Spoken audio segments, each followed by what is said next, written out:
Sri Chaitanya Charitamrta, Anthya lila, chapter 15. Excellent. Transcendental. So we are reading Sri Chaitanya Charitamrta, Anthya lila, chapter 15, text 72. My dear friend Krishna acts just like a hunter. This hunter does not care for piety or impiety. He simply creates many devices to conquer the cores of the hearts of the doe-like gopis. Text 73. The earrings dancing on Krishna's cheeks are shaped like sharks and they shine very brightly. These dancing earrings attract the minds of all women. Over and above this, Krishna pierces the hearts of women with the arrows of his sweetly smiling glances. He is not at all afraid to kill women in this way. Text 74. On Krishna's chest are the ornaments of Shivatsa marks, indicating the residence of the goddess of fortune. His chest, which is as broad as plunderers, attracts thousands upon thousands of damsels of Raja, conquering their minds and breasts by force. Thus they all become maidservants of the Supreme Personality of Godhead. Text 75. The two very beautiful arms of Krishna are just like long balls. They also resemble the bodies of black snakes that enter the space between the two hill-like breasts of women and bite their hearts. The women then die from the burning poison. Purport. In other words, the gopis become very much agitated by lusty desire. They're burning due to the poisonous bite inflicted by the black snakes of Krishna's beautiful arms. Text 76. The combined cooling effect of camphor, roots of Śikṣāṣṭaka,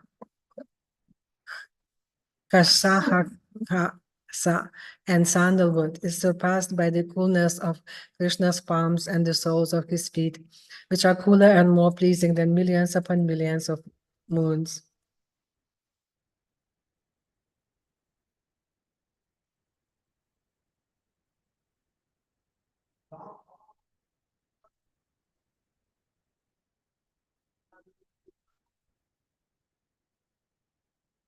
If women are touched by them even once, their minds are enticed, and the burning poison of lusty desire for Krishna is immediately vanquished. Text 77.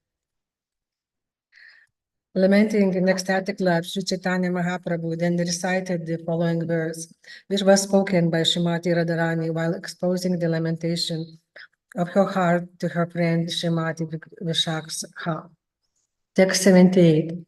My dear friend, Krishna's chest is as broad and attractive as a door made of Indranila gems, and his two arms, as strong as bolts, can relieve the mental anguish of young girls distressed by lusty desires for him. His body is cooler than the moon, sandalwood, the lotus flower, and camphor. In this way, Madana Mohana, the attractor of Cupid, is increasing the desire of my breast. Purport. This verse is also found in the Govinda Lilamrita 8.7, text 79. Sri Chaitanya Mahāprabhu then said, I just now had Krishna, but unfortunately I have lost him again. Text 80. By nature, Krishna is very restless. He does not stay in one place. He meets with someone, enhances his mind, and then disappears. Text 81. The gopis became proud of their great fortune. To subdue their sense of superiority and show them special favor, Keshava, the superior of even Lord Brahma, and Lord Shiva disappeared from the rasa dance. Purport. This verse quoted from Srimad Bhagavatam 10.29.48 was spoken by Shukadeva Goswami to Maharaj Prakrishit. Text 82. Sri Chaitanya Mahāprabhu then said to Swarupa Damodara Goswami, please sing a song that will bring consciousness to my heart. Text 83. Thus, for the pleasure of Sri Chaitanya Mahāprabhu, Swarupa Damodara Goswami began very sweetly singing the following verse from Gita Govinda, text 84. Here in the arena of the rasa dance, I remember Krishna, who is always fond of joking and performing pastimes. Purport. This verse, Gita Govinda 2.3, is sung by Srimati Radharani. Translation. Text 85, translation. When Svarupa Damodara Goswami sang this special song, Sri Chaitanya Mahaprabhu immediately got up and began to dance in ecstatic love. Text 86. At that time, all 8 kinds of spiritual transformations became manifest in Lord Chaitanya's body. The 33 symptoms of Vyabhichari Bhava, beginning with lamentation and jubilation, became prominent as well. Text 87. All the ecstatic symptoms such as Bhavodaya, Bhavasandhi, and Bhavashabhaya Balya and Bhava Shabalya awakened in the body of Sri Chaitanya Mahaprabhu. A great fight arose between one emotion and another, and each of them became prominent. Text 88. Lord Chaitanya Mahaprabhu had Svarupa Damodara sing the same verse again and again. Each time he sang it, the Lord tasted it anew, and thus he danced again and again. Text 89. After the Lord had been dancing for a long time, Svarupa Damodara Goswami stopped singing the verbs. Text 90. Over and over again, Sri Chaitanya Mahaprabhu said, "Go on, sing, sing." But Svarupa Damodara, seeing the Lord's fatigue, did not resume singing. Text 91. When the devotees heard Sri Chaitanya Mahaprabhu say, "Go on singing," they all gathered around him and began to chant the holy name of Hari in unison. Text 92. At that time, Ramananda Raya made the Lord sit down and dissipated his fatigue by fanning him. Text 93. Then all the devotees took Sri Chaitanya Mahaprabhu to the beach and bathed him. Finally, they brought him back home. Text 94. After they fed him lunch, they made him lie down. Then all the devotees, headed by Ramananda Raya, returned to their respective homes. Text 95. Thus I have described Sri Chaitanya Mahaprabhu's pastimes in the garden, which he entered, mistaking it for Vrindavana. Text 96. There he exhibited transcendental madness and ecstatic ravings, which Sri Rupa Goswami has described very nicely in his Stava Mala as follows. Text 97. Sri Chaitanya Mahaprabhu is the topmost of all devotees. Sometimes while walking on the beach, he would see a beautiful garden nearby and mistake it for the forest of Vrindavana. Thus he would be completely overwhelmed by ecstatic love of Krishna and begin to chant the holy name and dance. His tongue worked incessantly as he chanted, "Krishna, Krishna, will he again become visible before the path of my eyes?" Purport. This quotation is verse 6 from the first Caitanya Ashtaka in Sri Rupa Goswami's Stava Mala. Text 98. The pastimes of Sri Chaitanya Mahaprabhu are unlimited. It is not possible to write of them properly. I can give only an indication of them as I try to introduce them. Text 99. Praying at the lotus feet of Sri Rupa and Sri Raghunatha, always desiring their mercy, I, Krishna Dasa, narrate Sri Chaitanya Caritamrta, following in their footsteps. Purport. Thus ended Bhaktivedanta purports of Sri Chaitanya's Caritamrta, Anthya lila, 15th chapter, describing the Chaitanya Mahaprabhu's pastimes in the garden by the sea.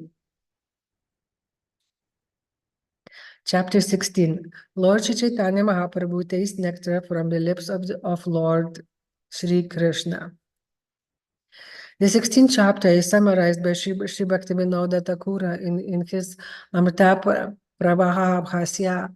When the Bengali devotees of the Lord returned to Jagannatha Puri, a gentleman named Kalidasa, who was an uncle of Raghunatha Dasa Goswami, went with them to see Sri Chaitanya Mahaprabhu.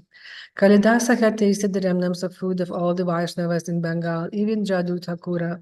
Because of this, he received the shelter of Sri Chaitanya Mahaprabhu at Jagannatha Puri. When Kavi Karnapura was only 7 years old, he was initiated by Sri Chaitanya Mahaprabhu into the Hare Krishna Mahamantra. He later became the greatest poet among the Vaishnava Acharyas.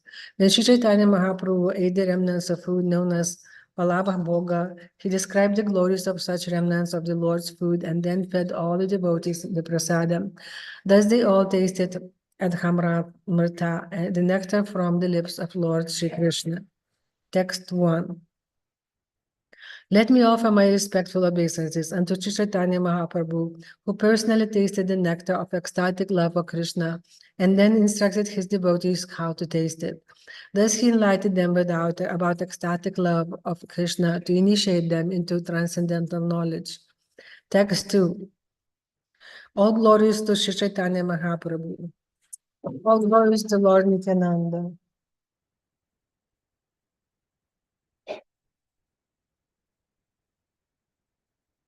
All glories to Advaita Acharya, and all glories to all the devotees of the Lord. Text 3. Sri Chaitanya Mahaprabhu thus stayed at Jagannatha Puri in the association of his devotees, always merged in ecstatic devotion of love. Text 4. The next year, as usual, all the devotees from Bengal went to Jagannatha Puri. As in the previous years, there was a meeting between Sri Chaitanya Mahaprabhu and the devotees. Text 5. Along with the devotees from Bengal came a gentleman named Kalidasa. He never uttered anything but the holy name of Krishna. Text 6. Kalidasa was a very advanced devotee, yet he was a simple and liberal. He would chant the holy name of Krishna while performing all his ordinary dealings. Text 7. When he used to throw dice in jest, he would chant Hare Krishna while throwing the dice. Purport. In this connection, Srila Bhaktisiddhanta Saraswati Thakura warns the men of this age to imitate the jesting of a Mahābhāvata like Kalidasa. If someone imitates him by playing with dice or gambling while chanting the Hare Krishna Maha Mantra, he will certainly become a victim of offenses onto the holy name. As it is said, Harinama Bale Pape Vritti, one must not commit sinful activities on the strength of chanting the Hare Krishna mantra. Playing with dice is certainly gambling, but it is clearly said here that Kalidasa did this only in jest. Mahābhāvata can do anything, but he never forgets the basic principles. Therefore, it is said, Tanra Vakya Kirtiya Mudra Vinyaka na Bujhaya. No one can understand the activities of a pure devotee. We should not imitate Kalidasa. Text 8. Kalidasa was an uncle of Raghunatha Dasa Goswami throughout his entire life. Even in his old age, he tried to eat the remnants of food left by Vaishnavas. Text 9. Kalidasa ate the remnants of food of as many Vaishnavas as there were in Bengal. Text 8. Text 10. He would go to all the Vaishnavas born in Brahmana families, be they neophyte or advanced devotees, and present them with gifts of first-class eatables. Text 11. He would beg remnants of food from such Vaishnavas, and if he did not receive any, he would hide. Text 12. After the Vaishnavas finished eating, they would throw away their leaf dishes, and Kalidasa would come out of hiding, take the leaves, and lick up the remnants. Text 13. He would also take gifts to the homes of Vaishnavas born in Shudra families. Then he would hide and in his manner eat the remnants of food they threw away. Text 14. There was a great Vaishnava named Jadu Thakura who belonged to the Bhunimali caste. Kalidasa went to his home taking mangoes with him. Purport.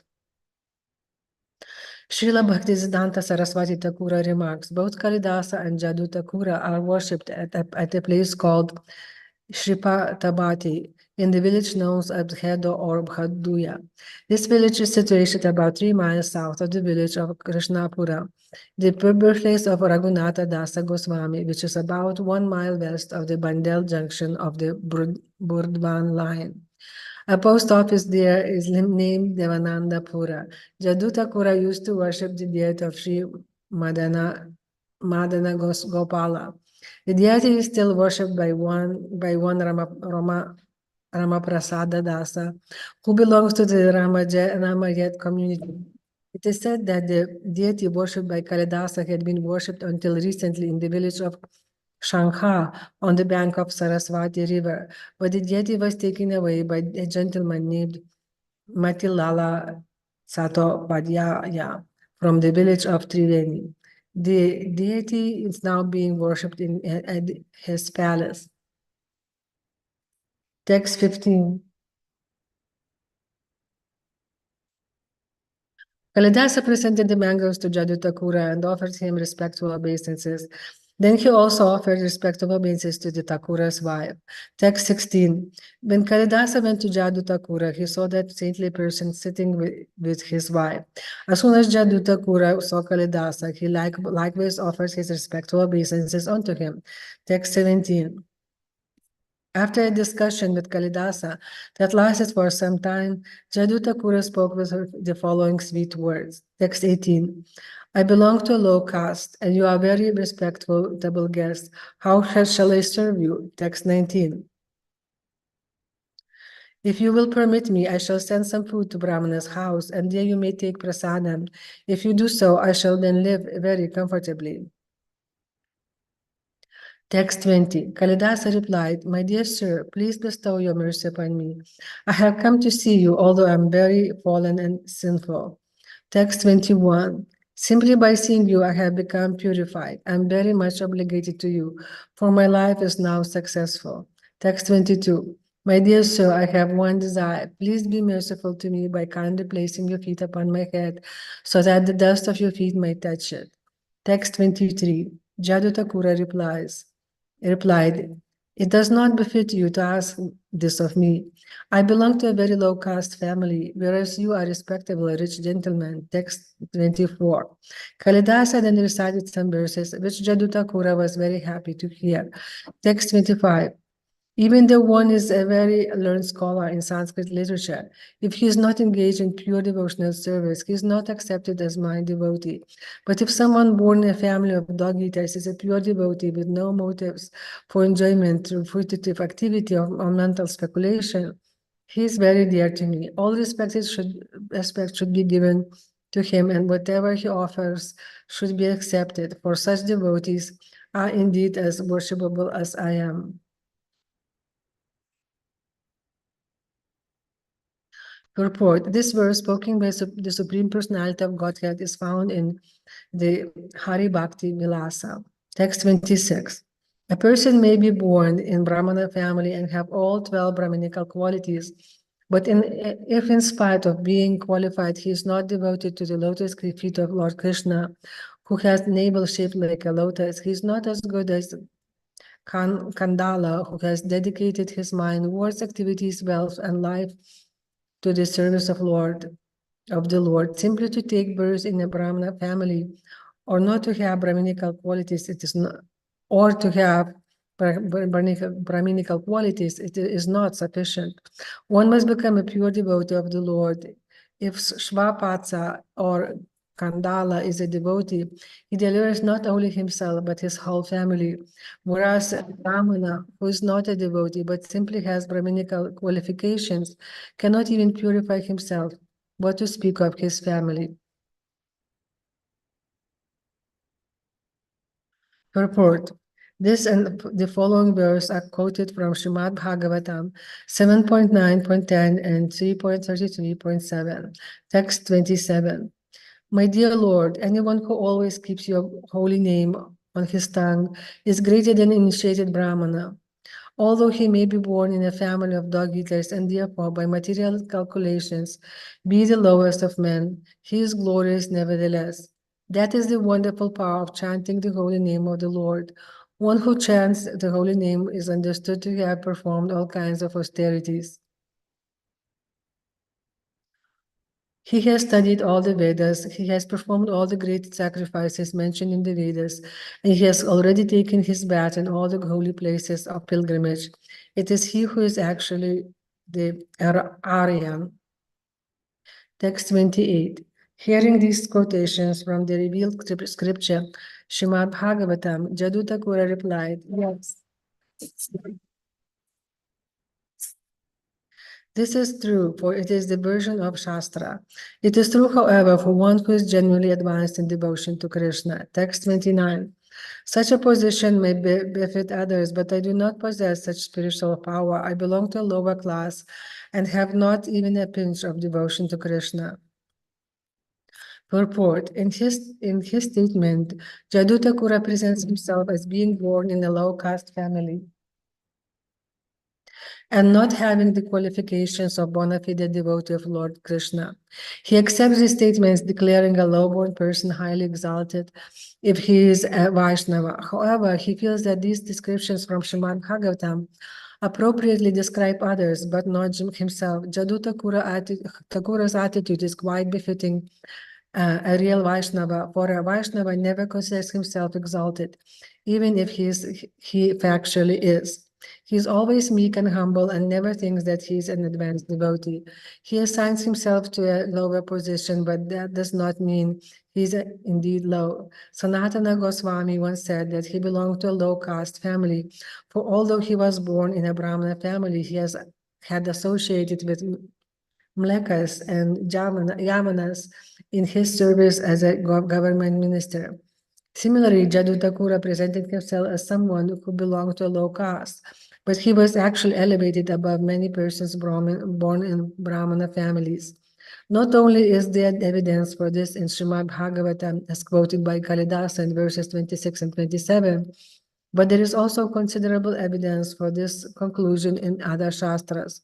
For example, in the Mahāprabhu Vana Parva chapter 177 verse 20, it is stated, Shudratu yad bhave lakshma abhijyatat sana vidyate navai shudro bhavet shudro brahmano natsa brahmana. If someone born a Shudra possesses the characteristics of Brahmana, and someone born a Brahmana does not, that Shudra should not be known as Shudra, and that Brahmana should not be known as Brahmana. Similarly, in the Varna Parva, chapter 203, verses 11 and 12, it is said, Shudrayo now hi jatasya sat gunanupati ta. Arjave vartamasnasya pramanyam abhijayata. Pramanyam abhijayate. If a person born in a Shudra family has developed the qualities of a Brahmana, such as Satya, truthfulness, Shama, peacefulness, Dhamma, self-control, and Arjava, simplicity, he attains the exalted position of a Brahmana. And in the Anushasana Parva, chapter 163, it is said, Stito Brahmana Dharmena Brahmanyam Upajivati Kshatriyo Vata Vaishava Brahma Bhuyah Sa Gatsati Abhistu Karmabhir Devis Shubhir Asati Ritais Tatha Shudro Brahmana Tam Yati Vaishya Kshatriyam Vrajet Nayonir napi samskaro nashutam na santati karananani dviyatsvasya vritami vatu karanam. If one is actually situated in the occupation of a Brahmana, he must be considered a Brahmana, even if he's born in a Kshatriya or Vaishya family. O Devi, even if one is born a Shudra, if he is actually engaged in the occupation and pure behavior of a Brahmana, he becomes a Brahmana. Moreover, a Vaishya can become a Kshatriya. Therefore, neither the source of one's birth, nor his reformation, nor his education is the criterion of a Brahmana. The Virta or occupation is the real standard by which one is known as a Brahmana. We have seen that a person who is not the son of a doctor and has not attended a medical college is sometimes able to practice medicine by practical knowledge of how to perform a surgical operation, how to mix medicine, and how to give certain medicines for certain diseases. A person can receive a certificate and be registered as a medical practitioner in the practical field. He can do a medical man's work and be known as a doctor, although qualified medical men may consider him a quack. The government will recognize his work, especially in India. There are many such doctors who perform their medical services perfectly. They are accepted even by the government. Similarly, if one is engaged in Brahminical service or occupational duties, he must be considered a Brahmana, despite the family in which he is born. That is the verdict of all the Shastras. In Srimad Bhagavatam 7.11.35, it is said, Yasyaya lakshamanam proktam pumso varnabhi vyajakam yad anyatrapi drishyata tanaiva vinirdishet. This is a statement by Narada Muni to Maharaj Yudhishthira, wherein Narada says that the symptom of Brahmana, Kshatriya, and Vaishya are all described in the Shastra. Therefore, if one is found exhibiting the symptoms and qualities of a Brahmana, Kshatriya, or Vaishya, and serving in a Brahminical Kshatriya or Vaishya occupation, even if he is not born a Brahmana, Kshatriya, or Vaishya, he should be considered such according to his qualifications and occupation. Similarly, in the Padma Purana, it is said, Na Shudra Bhagavad Bhaktas Tatu Bhagavata Mata Sarvavarneshu Te Shudra Ya Na Bhakta Janardane. A devotee should never be considered Shudra. All the devotees of Supreme Personality of Godhead should be recognized as Bhagavatas. If one is not a devotee of Lord Krishna, however, even if born in Brahmana, Kshatriya or Vaishya's family, he should be considered a Shudra. In the Padma Purana, he is also said, Shva pakam iva nakshta, Shva pakam iva nakshata, Lokevi pram avaishnavam. Vaishnava Varna Bhayopi Punati Bhagavan Trayam.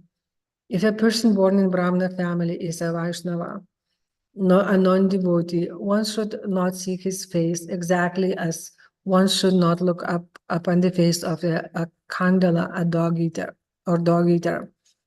However, a Vaishnava found in Varnas other than Brahmana can purify all three worlds. The Padma Purana further says, Shudram Bhagavam Bhaktam Nishadam Shva Patsam Tatha Vikshati Jati Samanyat Sayati Narakam Drumam. One who considers devotee of the Supreme Personality of Godhead was born in a family of Shudras, Nishadas, or Kandalas. To belong that particular caste is certainly goes to hell. A Brahmana must be a Vaishnava and a learned scholar. Therefore, in India, it is customary to address a Brahmana as Pandita. Without knowledge of Brahman, one cannot understand the Supreme Personality of Godhead. Therefore, a Vaishnava is already a Brahmana, whereas a Brahmana may become Vaishnava. In the Garuda Purana, it is said, Bhaktir asta vidha his esha, yasmin mleche pi vartate, sa viprendro muni stresta, sajnani satsa pandita. Even if one is born as mlecha, if he becomes a devotee, he is to be considered the best of the Brahmanas and the learned pandita. Similarly, the Tattva Sagara says, Yatha kansamatam yati kamsyam rasa vidhanata tatha diksha vidhanena vyatvam jayate nirnam. As bell metal is turned to gold when mixed with mercury in an alchemical process, someone who is properly trained and initiated by a bona fide spiritual master becomes a Brahmana immediately. All this evidence found in the revealed scriptures proves that according to the Vedic version, a Vaishnava is never to be considered a Brahmana, nor non-Brahmana. A Vaishnava should not be thought to belong to a lower caste, even if born in the Mlecha or Yavana family. Because he has become a devotee of Lord Krishna, he has become purified and has attained the stage of Brahmana, Dviyatam Jyate Nirnam. Text 30. Kalidasa again offered his obeisances to Jadutakura and asked his permission to go. The same Jadutakura followed him as he left. Text 31. After bidding farewell to Kalidasa, Jadutakura returned to his home, leaving the marks of his feet plainly visible in many places. Text 32. Kalidasa smeared the dust from those footprints all over his body. Then he hid in a place near Jadutakura's home. Text 33. Upon returning home, Jadutakura saw the mangoes Kalidasa had presented. Beneath his mind, he offered them to Krishna Chandra. Text 34. Jadutakura's wife then took the mangoes from their covering banana tree leaves and bark and offered them to Jadutakura, who began to suck and eat them. Text 35. When he finished eating, he left the seeds on the banana leaf, and his wife, after feeding her husband, later began to eat. Text 36. After she finished eating, she filled the banana leaves and bark with the seeds, picked up the refuse, and then threw it into the ditch where all the refuse was thrown. Text 37. Kalidasa licked the banana bark and the mango seeds and skins. While licking them, he was overwhelmed with jubilation and ecstatic love. Text 38. In this way, Kalidasa ate the remnants of food left by all the Vaishnavas residing in Bengal. Text 39. When Kalidasa visited Jagannath Puri, Nilachala, Sri Chaitanya Mahāprabhu bestowed great mercy upon him. Text 40. Sri Chaitanya Mahāprabhu would regularly visit the temple of Jagannatha every day, and at that time Govinda, his personal servant, used to carry his water pot and go with him. Text 41. On the northern side of Simhadwara, behind the door, there are 22 steps leading to the temple, and at the bottom of those steps is a ditch. Text 42. Sri Chaitanya Mahaprabhu would wash his feet in this ditch, and then he would enter the temple to see Lord Jagannath. Text 43. Sri Chaitanya Mahaprabhu ordered his personal servant Govinda that no one should take the water that had washed his feet. Text 44. Because of Lord's strict order, no living being could take the water. Some of his intimate devotees, however, would take it by some trick. Text 45. One day, Sri Chaitanya Mahaprabhu was washing his feet in that place. Kalidasa came and extended his palm to take the water. Text 46. Kalidasa drank one palmful and then a second and a third. Then Sri Chaitanya Mahaprabhu forbade him to drink more. Text 47. Do not act in this way anymore. I have fulfilled your desire as far as possible. Text 48. Sri Chaitanya Mahaprabhu is the most exalted, omniscient Supreme Personality of Godhead, and therefore he knew that Kalidasa, in the core of his heart, had full faith in Vaishnavas. Text 49. Because of this quality, Sri Chaitanya Mahaprabhu satisfied him with a mercy not attainable by anyone else. Text 50. On the southern side, behind and above the 22 steps, is a deity of Lord Nrsimhadeva. It is on the left as one goes up the steps towards the temple. Text 51. Sri Chaitanya Mahaprabhu, his left side toward the deity, offered obeisances to Lord Nrsimha as he proceeded toward the temple. He recited the following verses again and again while offering obeisances. Text 52. I offer my respectful obeisance unto you, Lord Nrsimhadeva. You are the giver of pleasure to Maharaj Prahlada, and your nails cut the chest of Hiranyakashipu like a chisel cutting stone. Purport. This is the following verse. The following verse are quoted from Nrsimha Purana, text 53. Lord Nrsimhadeva is here, and he is also there on the opposite side. Wherever I go, there I see Lord Nrsimhadeva. He is outside and within my heart. Therefore, I take shelter of Lord Nrsimhadeva, the original Supreme Personality of Godhead. Text 54. Having offered obeisances to Lord Nrsimhadeva, Sri Chaitanya Mahaprabhu visited the temple of Lord Jagannath. Then he returned to his residence, finished his noon duties, and took his lunch. Text 55. Kalidasa was standing outside the door, expecting the remnants of food from Sri Chaitanya Mahaprabhu. Knowing this, Mahaprabhu gave an indication to Govinda. Text 56. Govinda understood all the indications of Sri Chaitanya Mahaprabhu. Therefore, he immediately delivered the remnants of Sri Chaitanya Mahaprabhu's food to Kalidasa. Text 57. Taking the remnants of the food of Vaishnavas is so valuable that it induced Sri Chaitanya Mahāprabhu to offer Kalidasa his supreme mercy. Text 58. Therefore, giving up hatred and hesitation, try to eat the remnants of the food of Vaishnavas, for you will thus be able to achieve your desired goal of life. Text 59. Remnants of food offered to Lord Krishna called Mahāprasadam. After this same Mahāprasadam has been taken by devotee, the remnants are elevated to Mahāprasadam. Text 60. The dust of the feet of a devotee, the water that has washed the feet of a devotee, and the remnants of food they left by the devotee are three very powerful substances. Text 61. By rendering service to these three, one attains the supreme goal of ecstatic love for Krishna. In all the revealed scriptures, this is loudly declared again and again. Text 62. Therefore, my dear devotees, please hear from me, for I insist again and again.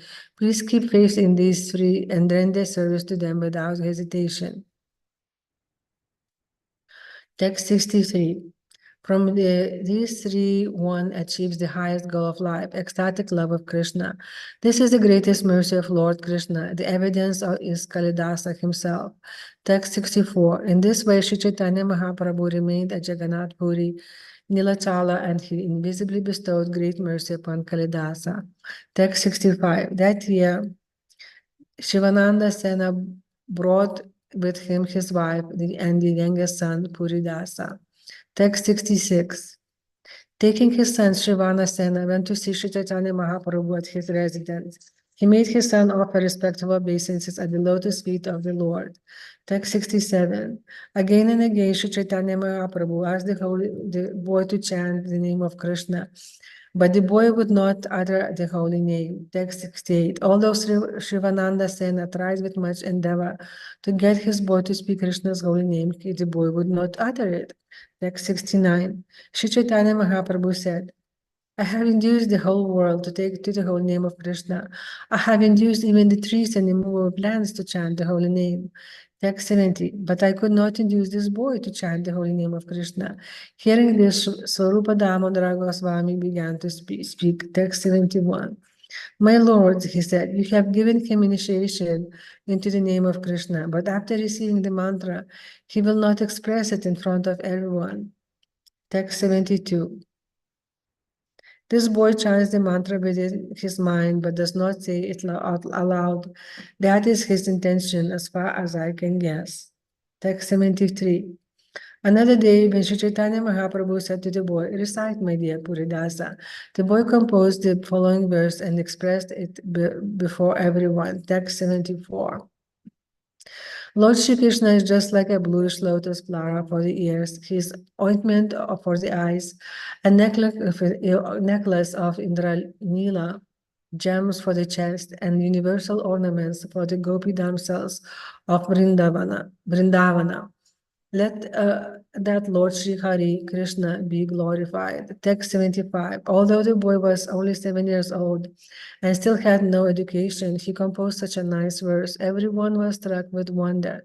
Text 76. This is the glory of Sri Chaitanya Mahaprabhu's causeless mercy, which even demigods headed by Lord Brahma cannot estimate. Text 77. All the devotees remained with Sri Chaitanya Mahaprabhu continuously for 4 months. Then the Lord ordered them back to Bengal, and therefore they returned. Text 78. As long as the devotees were in Nilachala, Jagannath Puri, Sri Chaitanya Mahaprabhu maintained his external consciousness, but after their departure, his chief engagement was again the madness of ecstatic love for Krishna. Text 79. Throughout the entire day and night, Sri Chaitanya Mahaprabhu directly relished Krishna's beauty, fragrance, and taste, as if he were touching Krishna hand to hand. Text 80. One day, when Sri Chaitanya Mahaprabhu went to visit the temple of Lord Jagannath, the gatekeeper at the Simhadvara approached him and offered respectful obeisances. Text 81. The Lord asked him, "Where is Krishna, my life and soul? Please show me Krishna." Saying this, he caught the doorkeeper's hand. Text 82. The doorkeeper replied, "The son of Maharaja Nanda is here. Please come along with me, and I shall show you." Text 83. Lord Chaitanya said to the doorman, "You are my friend. Please show me where the Lord of my heart is." After the Lord said this, they both went to the place known as Jagamohana, where everyone used Lord Jagannath.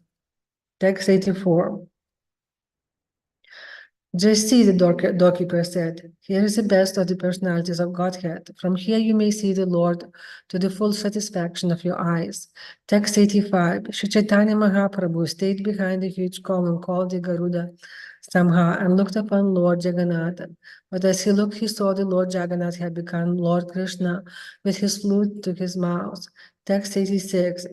In this book known as Gauranga Stava Kalpavriksha, Raghunath Dasa Goswami has described this incident very nicely. Text 87.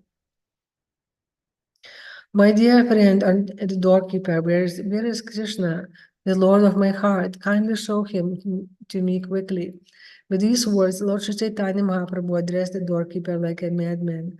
The doorkeeper grasped his hand and replied very hastily, "Come see your beloved. May that Lord Sri Caitanya Mahaprabhu rise within my heart and thus make me mad also." Text 88.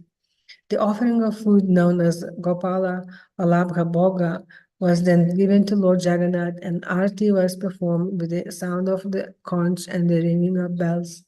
Text 89. When the Arti finished, the prasadam was taken out, and the servants of Lord Jagannath came to offer some to Sri Caitanya Mahaprabhu. Text 90. The servants of Lord Jagannath first garlanded Sri Caitanya Mahaprabhu and then offered him Lord Jagannath prasadam. The prasadam was so nice that its aroma alone, to say nothing of its taste, would drive the mind mad. Text 91. The prasadam was made of very valuable ingredients. Therefore, the servant wanted to feed Sri Caitanya Mahaprabhu a portion of it. Text 92. Sri Caitanya Mahaprabhu tasted a portion of the prasadam. Govinda took the rest and bowed it in the end of his wrapper. Text 83. To Sri Caitanya Mahaprabhu, the prasadam tasted millions upon millions of times better than nectar, and thus he was fully satisfied. The hair all over his body stood on end, and incessant tears flowed from his eyes. Text 94. Sri Caitanya Mahaprabhu considered, where has such a taste in his prasadam come from? Certainly it is due to its having been touched by the nectar of Krishna's lips. Text 95. Understanding this, Sri Caitanya Mahaprabhu felt an emotion of ecstatic love for Krishna, but upon seeing the servants of Lord Jagannath, he restrained himself. Text 96. The Lord said again and again, "Only by great fortune may one come by a particle of the remnants of food offered to the Lord." Purport. The servants of the Jagannath temple inquired, "What is the meaning of this?" The remnants of Krishna's food are mixed with his saliva. In the Mahābharata, said Skanda Parupa. In the Mahābharata and the Skanda Parupa, it is stated, "Mahaprasade Govinde Nama Brahmani Vaishnave Svav Alpa Purnyatvatam Rajan Vishwaso Naiva Jayate." Persons who are not very highly elevated in pious activities cannot believe in the remnants of food, prasadam, of the Supreme Personality of Godhead, nor in Govinda, the holy name of the Lord, nor in the Vaishnavas. Text 97. Sri Caitanya Mahaprabhu replied, "These are remnants of food that Krishna has eaten and thus turned to nectar with his lips. It surpasses heavenly nectar, and even such demigods as Lord Brahma find it difficult to obtain." Text 98. Remnants left by Krishna are called Hala. Anyone who obtains even a small portion must be considered very fortunate. Text 99. One who is only ordinary fortunate cannot obtain such mercy. Only persons who have full mercy of Krishna can receive such remnants. Text 100. The word Sukriti refers to pious activities performed by the mercy of Krishna. One who is fortunate enough to obtain such mercy receives the remnants of the Lord's food and thus becomes glorious. Text 101. After seeing this, Sri Caitanya Mahāprabhu bade farewell to all the servants. After seeing the next offering of food to Lord Jagannath, a function known as Upala Bhoga, he returned to his own quarters. Text 102. After finishing his noon duty, Sri Caitanya Mahāprabhu ate his lunch, but he constantly remembered the remnants of Krishna's food. Text 103. Sri Caitanya Mahāprabhu performed his external activities, but his mind was filled with ecstatic love. With great difficulty, he tried to restrain his mind, but it would always be overwhelmed by very deep ecstasy. Text 104. After finishing his evening duties, Sri Caitanya Mahāprabhu sat down with his personal associates in a secluded place and discussed the pastimes of Krishna in great jubilation. Text 105. Following the indications of Sri Caitanya Mahāprabhu, Govinda brought the prasadam of Lord Jagannath. The Lord sent some Paramananda Puri and Brahmananda Bharati. Text 106. Sri Caitanya Mahāprabhu then gave shares of the prasadam to Ramananda Raya, Sarvabhauma Bhattacharya, Swarupa Damodara Goswami, and all other devotees. Text 107. As they tasted the uncommon sweetness and fragrance of the prasadam, everyone's mind was struck with wonder. Text 108 to 109. Sri Caitanya Mahāprabhu said, these ingredients such as sugar, camphor, black pepper, cardamom, cloves, butter, spices, and licorice are all material. Everyone has tasted these material substances before. Purport. The word prakriti refers to things tasted for the sense of gratification of the conditioned soul. Such things are limited by material laws. Sri Caitanya Mahāprabhu wanted to make the point of material things have already been experienced by materially absorbed persons who are interested only in sense gratification. Text 110.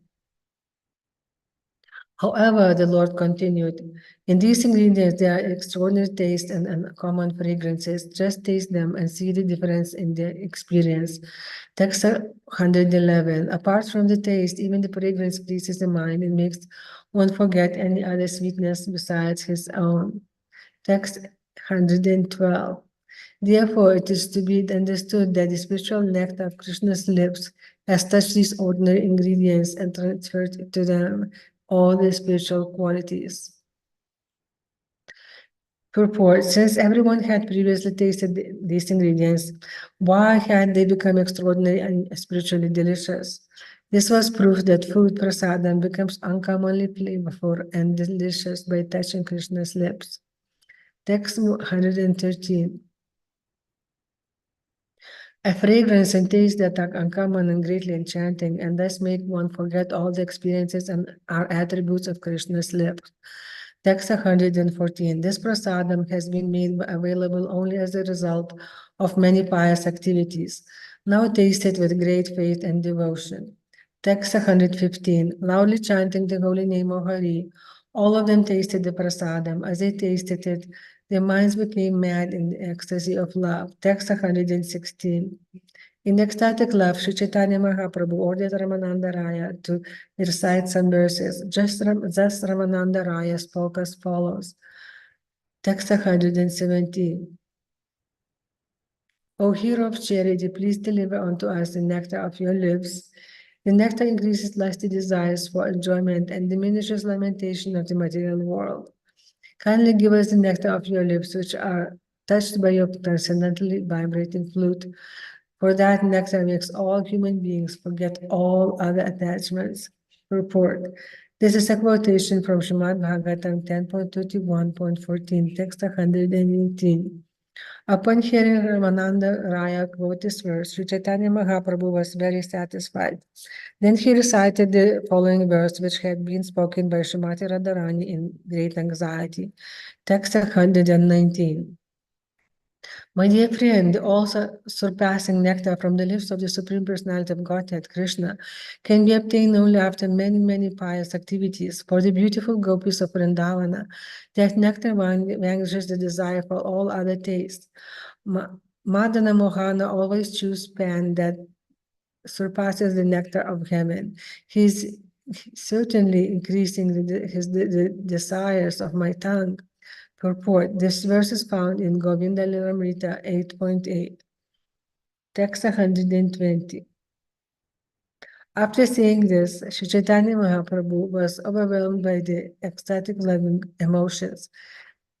Talking like a madman, he began to explain the meaning of the two verses, text 121 and 122. My dear lover, Lord Chaitanya said in the mood of Srimati Radharani, let me describe some of the characteristics of your transcendental lips. They agitate the mind and body of everyone and increase lusty desires for enjoyment.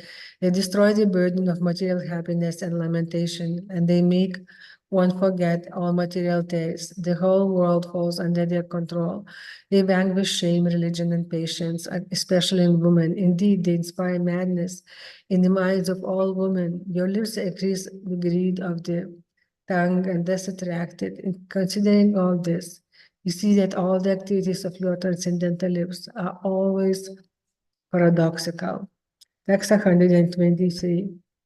My dear Krishna, since you are male, it is not very extraordinary that the attraction of your lips can disturb the minds of women, but I'm ashamed to say that your impudent lips sometimes even attract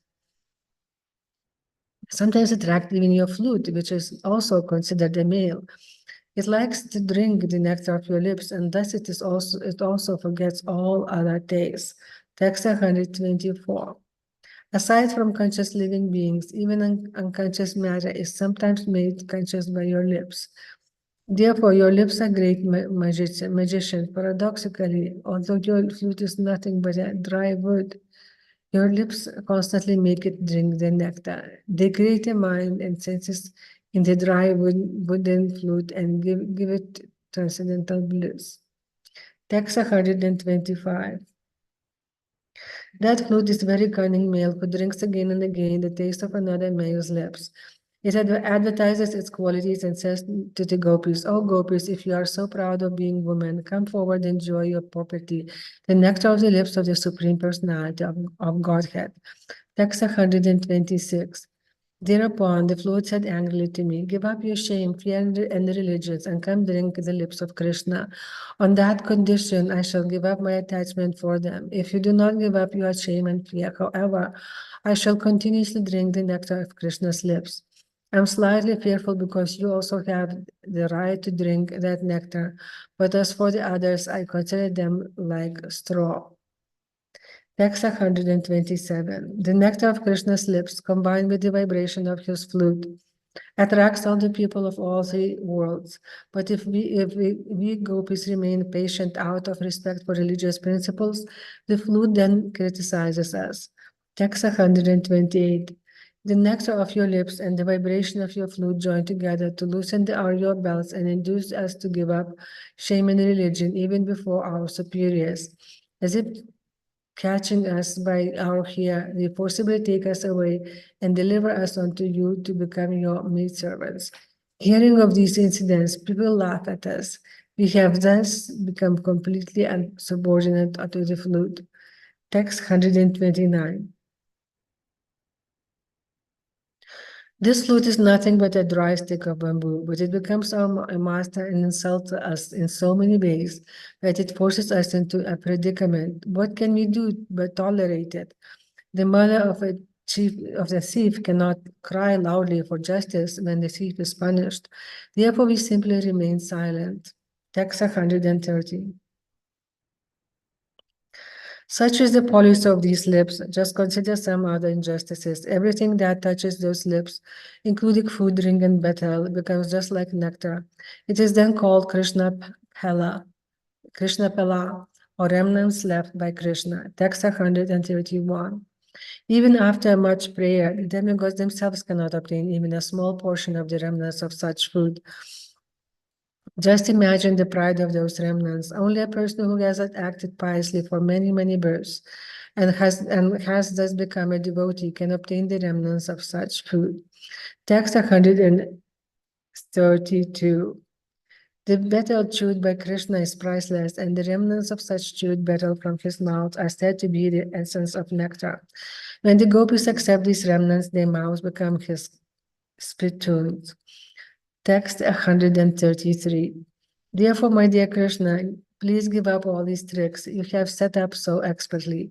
Do not try to kill the life of the gopis with the vibration of your flute, because if you're joking and laughing, you are becoming responsible for the killing of women. It would be better for you to satisfy us by giving us the charity of the nectar of your lips. Text 134. While Sri Caitanya Mahāprabhu was talking like this, his mind changed, his anger subsided, but his mental agitation increased. Text 135. Sri Caitanya Mahāprabhu continued, this nectar from Krishna's lips is supremely difficult to obtain, but if one gets some, his life becomes successful. Text 136. When a person competent to drink that nectar does not do so, the shameless person continues his life uselessly. Text 137. There are persons who are unfit to drink that nectar, but who nevertheless drink it continuously, whereas some who are suitable never get it and thus die of greed. Text 138. It is therefore to be understood that such an unfit person must have obtained the nectar of Krishna's lips on the strength of some austerity. Text 139. Again, Sri Caitanya Mahāprabhu said to Ramananda Raya, please say something I want to hear. Understanding the situation, Ramananda Raya recited the following words of the gopis. Text 140. My dear gopis, what auspicious activities must the flute have performed to enjoy the nectar of Krishna's lips independently and leave only a taste for us gopis, for whom that nectar is actually meant. The four fathers of the flute, the bamboo trees, shed tears of pleasure. His mother, the river on whose bank the bamboo was born, feels jubilation, and therefore her blooming lotus flowers are standing like hair on her body. Purport. This verse, quoted from Srimad Bhagavatam 10.21.9, is part of a discussion the gopis had among themselves. As the autumn season began in Vrindavana, Lord Krishna was tending the cows and blowing on his flute. The gopis began to praise Krishna and discuss the fortune and position of his flute. Text 141.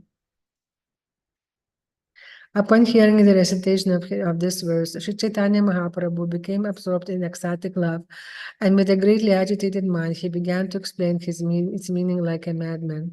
Text 142. Some gopis said to other gopis, just see the astonishing vastness of Krishna, the son of Rajendra. He will certainly marry all the gopis of Vrindavana. Therefore, the gopis know for certain that the nectar of Krishna's lips is their own property and cannot be enjoyed by anyone else. Text 143. My dear gopis, fully consider how many pious activities this flute performed in his past life. We do not know what places of pilgrimage he visited, what austerities he performed, or what perfect mantra he chanted. Text 144. This flute is utterly unfit because of it. It is merely a dead bamboo stick. Moreover, it belongs to the male sex. Yet this flute is always drinking the nectar of Krishna's lips, which surpasses nectar and sweetness of every description. Only by hoping for that nectar to do the gopis continuation to live. Only by hoping for that nectar do the gopis continue to live. Text 145. Although the nectar of Krishna's lips is an absolute property of the gopis, the flute, which is just an insignificant stick, is forcibly drinking that nectar and loudly inviting the gopis to come drink it also. Just imagine the strength of the flute's austerities and good fortune. Even great devotees drink the nectar of Krishna's lips after the flute has done so. Text 146. When Krishna takes his bath in universally purifying rivers like Yamuna and the Ganges of the celestial world, the great personality of those rivers greedily and jubilantly drinks the remnants of the nectar and juice from his lips. Text 147. Aside from the rivers, the trees standing on the banks like great ascetics and engaging in welfare activities for all living entities drink the nectar of Krishna's lips by drawing water from the river with their roots. We cannot understand why they drink like that. Text 148. The trees on the bank of Yamuna and Ganges are always jubilant. They appear to be smiling with their flowers and shedding tears in the form of honey. Just as the forefathers of the Vaishnava son or grandson feel transcendental bliss, the trees feel blissful because the flute is a member of their family. Text 149. The gopis considered the flute is completely unfit for his position. We want to know what kind of austerities the flute executed so that we may also perform the same austerities. Although the flute is unfit, he is drinking the nectar of Krishna's lips. Seeing this, we qualified gopis are dying of unhappiness. Therefore, we must consider the austerities of the flute underwent in his past life. Text 150. While thus speaking like a madman, Sri Caitanya Mahāprabhu became full of ecstatic emotion. In the company of his two friends, Svarupa Damodara Goswami and Ramananda Raya, he sometimes danced, sometimes sang, and sometimes became unconscious in ecstatic love. Sri Caitanya Mahāprabhu passed his days and nights in this way. Text 151. Expecting the mercy of Svarupa, Rupa Sanatana and Raghunatha Dasa, and taking their lotus feet on my head, I, the most fallen Krishna Dasa, continued chanting the epic Sri Caitanya Caritamrta, which is sweeter than the nectar of transcendental bliss. Purport. Thus end the Bhaktivedanta purpose of Sri Caitanya Caritamrta, Anthya lila, 16th chapter, describes the nectar flowing from Sri Krishna's lotus lips.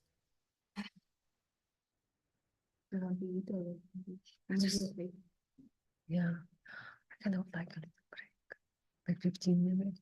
Yeah, you can eat it and you can read. Okay, thank you.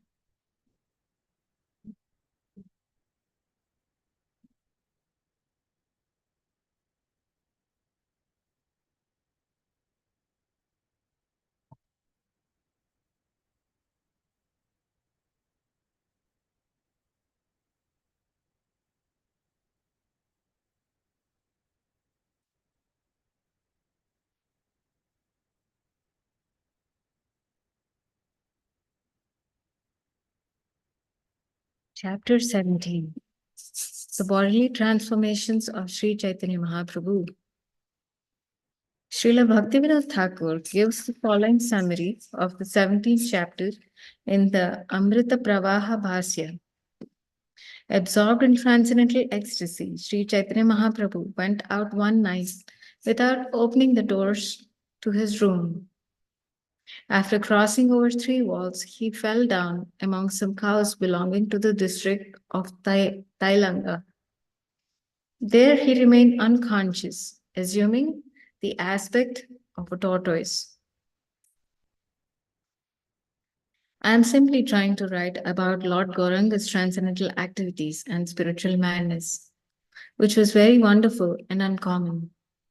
I dare to write of them only because I have heard from the mouths of those who have personally seen the Lord's activities. All glories to Sri Chaitanya Mahaprabhu.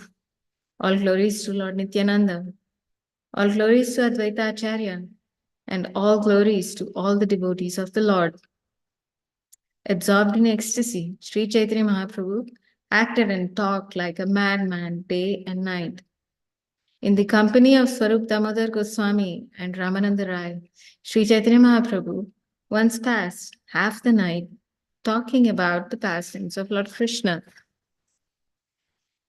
As they talked of Krishna, Sri Swarup Damodar Goswami would sing songs exactly suitable for Sri Chaitanya Mahaprabhu's transcendental emotions. To complement the ecstasy of Sri Chaitanya Mahaprabhu, Ramananda Rai would quote verses from the books of Vidyapati and Chandidas, and especially from Govinda Gita by Jayadev Goswami. At intervals, Sri Chaitanya Mahaprabhu would also recite a verse. Then, in great lamentation, he would explain it. In this way, Sri Chaitanya Mahaprabhu passed half the night experiencing varieties of emotions. Finally, after making the Lord lie down on his bed, Swarup Damodar and Ramananda Rai returned to their homes. Sri Chaitanya Mahaprabhu's personal servant Govinda lay down at the door of his room, and the Lord very loudly chanted the Hare Krishna Mahamantra all night. Suddenly, Sri Chaitanya Mahaprabhu heard the vibration of Krishna's flute. Then, in ecstasy, he began to depart to see Lord Krishna.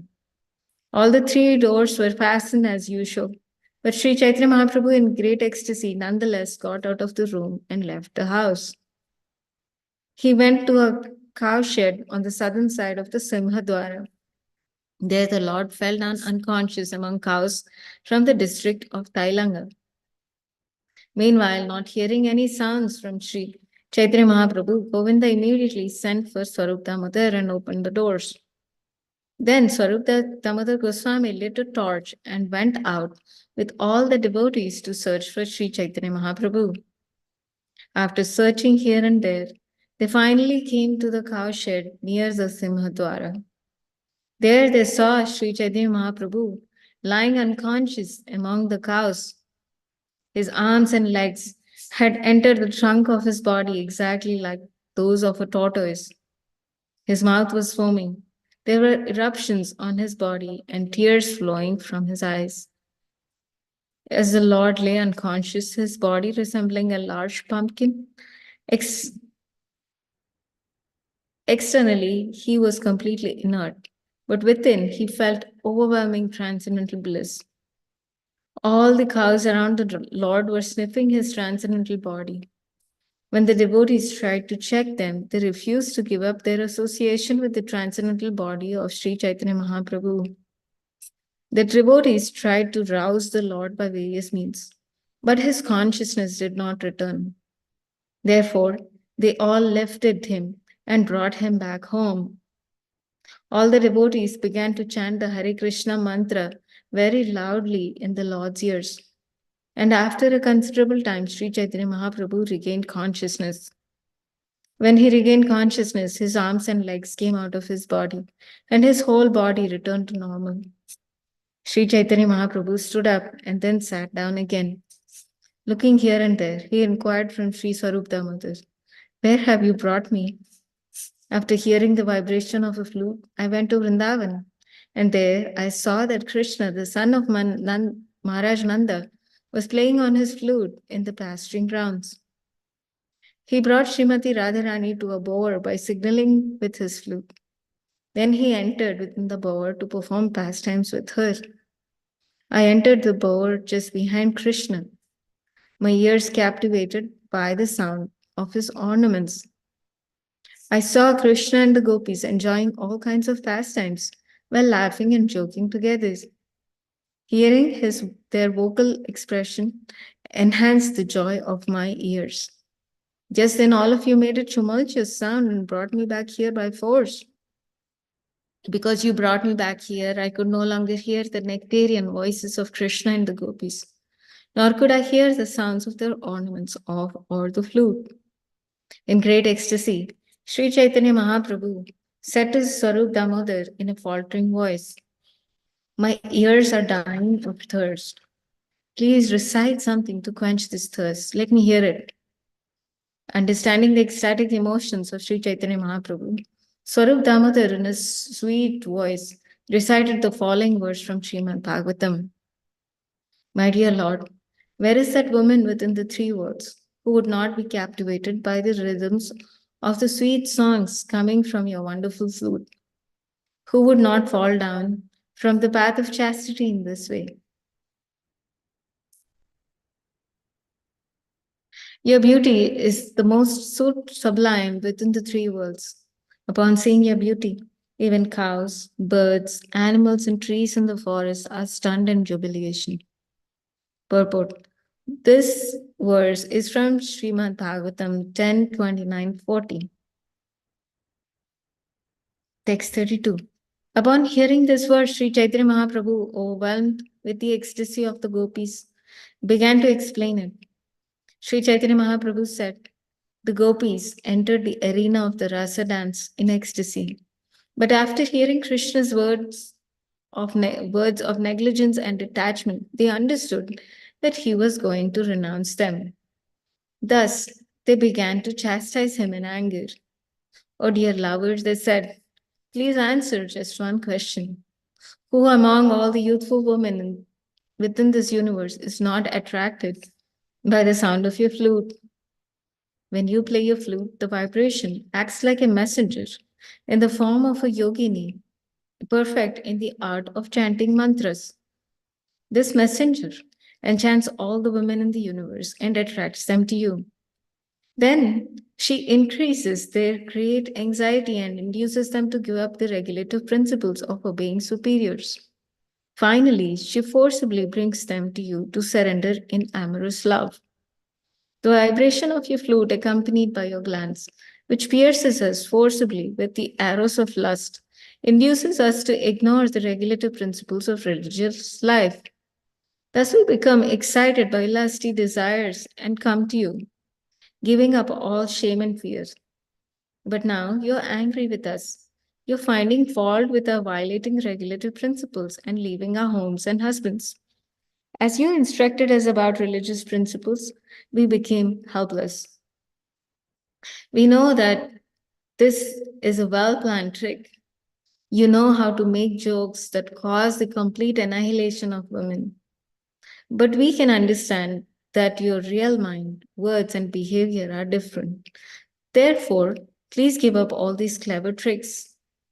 The nectarian buttermilk of your flute's vibration, the nectar of your sweet words, and the nectarian sound of your ornaments mixed together to attract our ears, minds, and lives. In this way, you're killing us. Sri Chaitanya Mahaprabhu spoke these words in a mood of anger as he floated on waves of ecstatic love, merged in an ocean of anxiety. He recited a verse spoken by Srimati Radharani expressing the same emotion. Then he personally explained the verse and thus tasted the sweetness of Krishna. Sri Chaitanya Mahaprabhu continued, my dear friend, the Supreme Personality of Godhead Krishna has a voice as deep as a cloud resounding in the sky. With the tinkling of his ornaments, he attracts the ears of the gopis. And with the sound of his flute, he attracts even the goddess of fortune and other beautiful women. That personality of Godhead, known as Madan Mohan, whose joking words carry many indications and deep meanings, is increasing the lusty desires of my ears. Purport. This verse is found in Govinda Lilamrita 8.5, text 41. Krishna's deep voice is more resonant than newly arrived clouds, and his sweet song defeats even the sweet voice of the cuckoo. Indeed, his song is so sweet that even one particle of its sound can inundate the entire world. If such a particle enters one's ears, one is immediately bereft of all types of hearing. Oh, my dear friend, please tell me what to do. My ears have been plundered by the qualities of Krishna's sound. Now, however, I cannot hear his transcendental sound, and I am almost dead for want of it.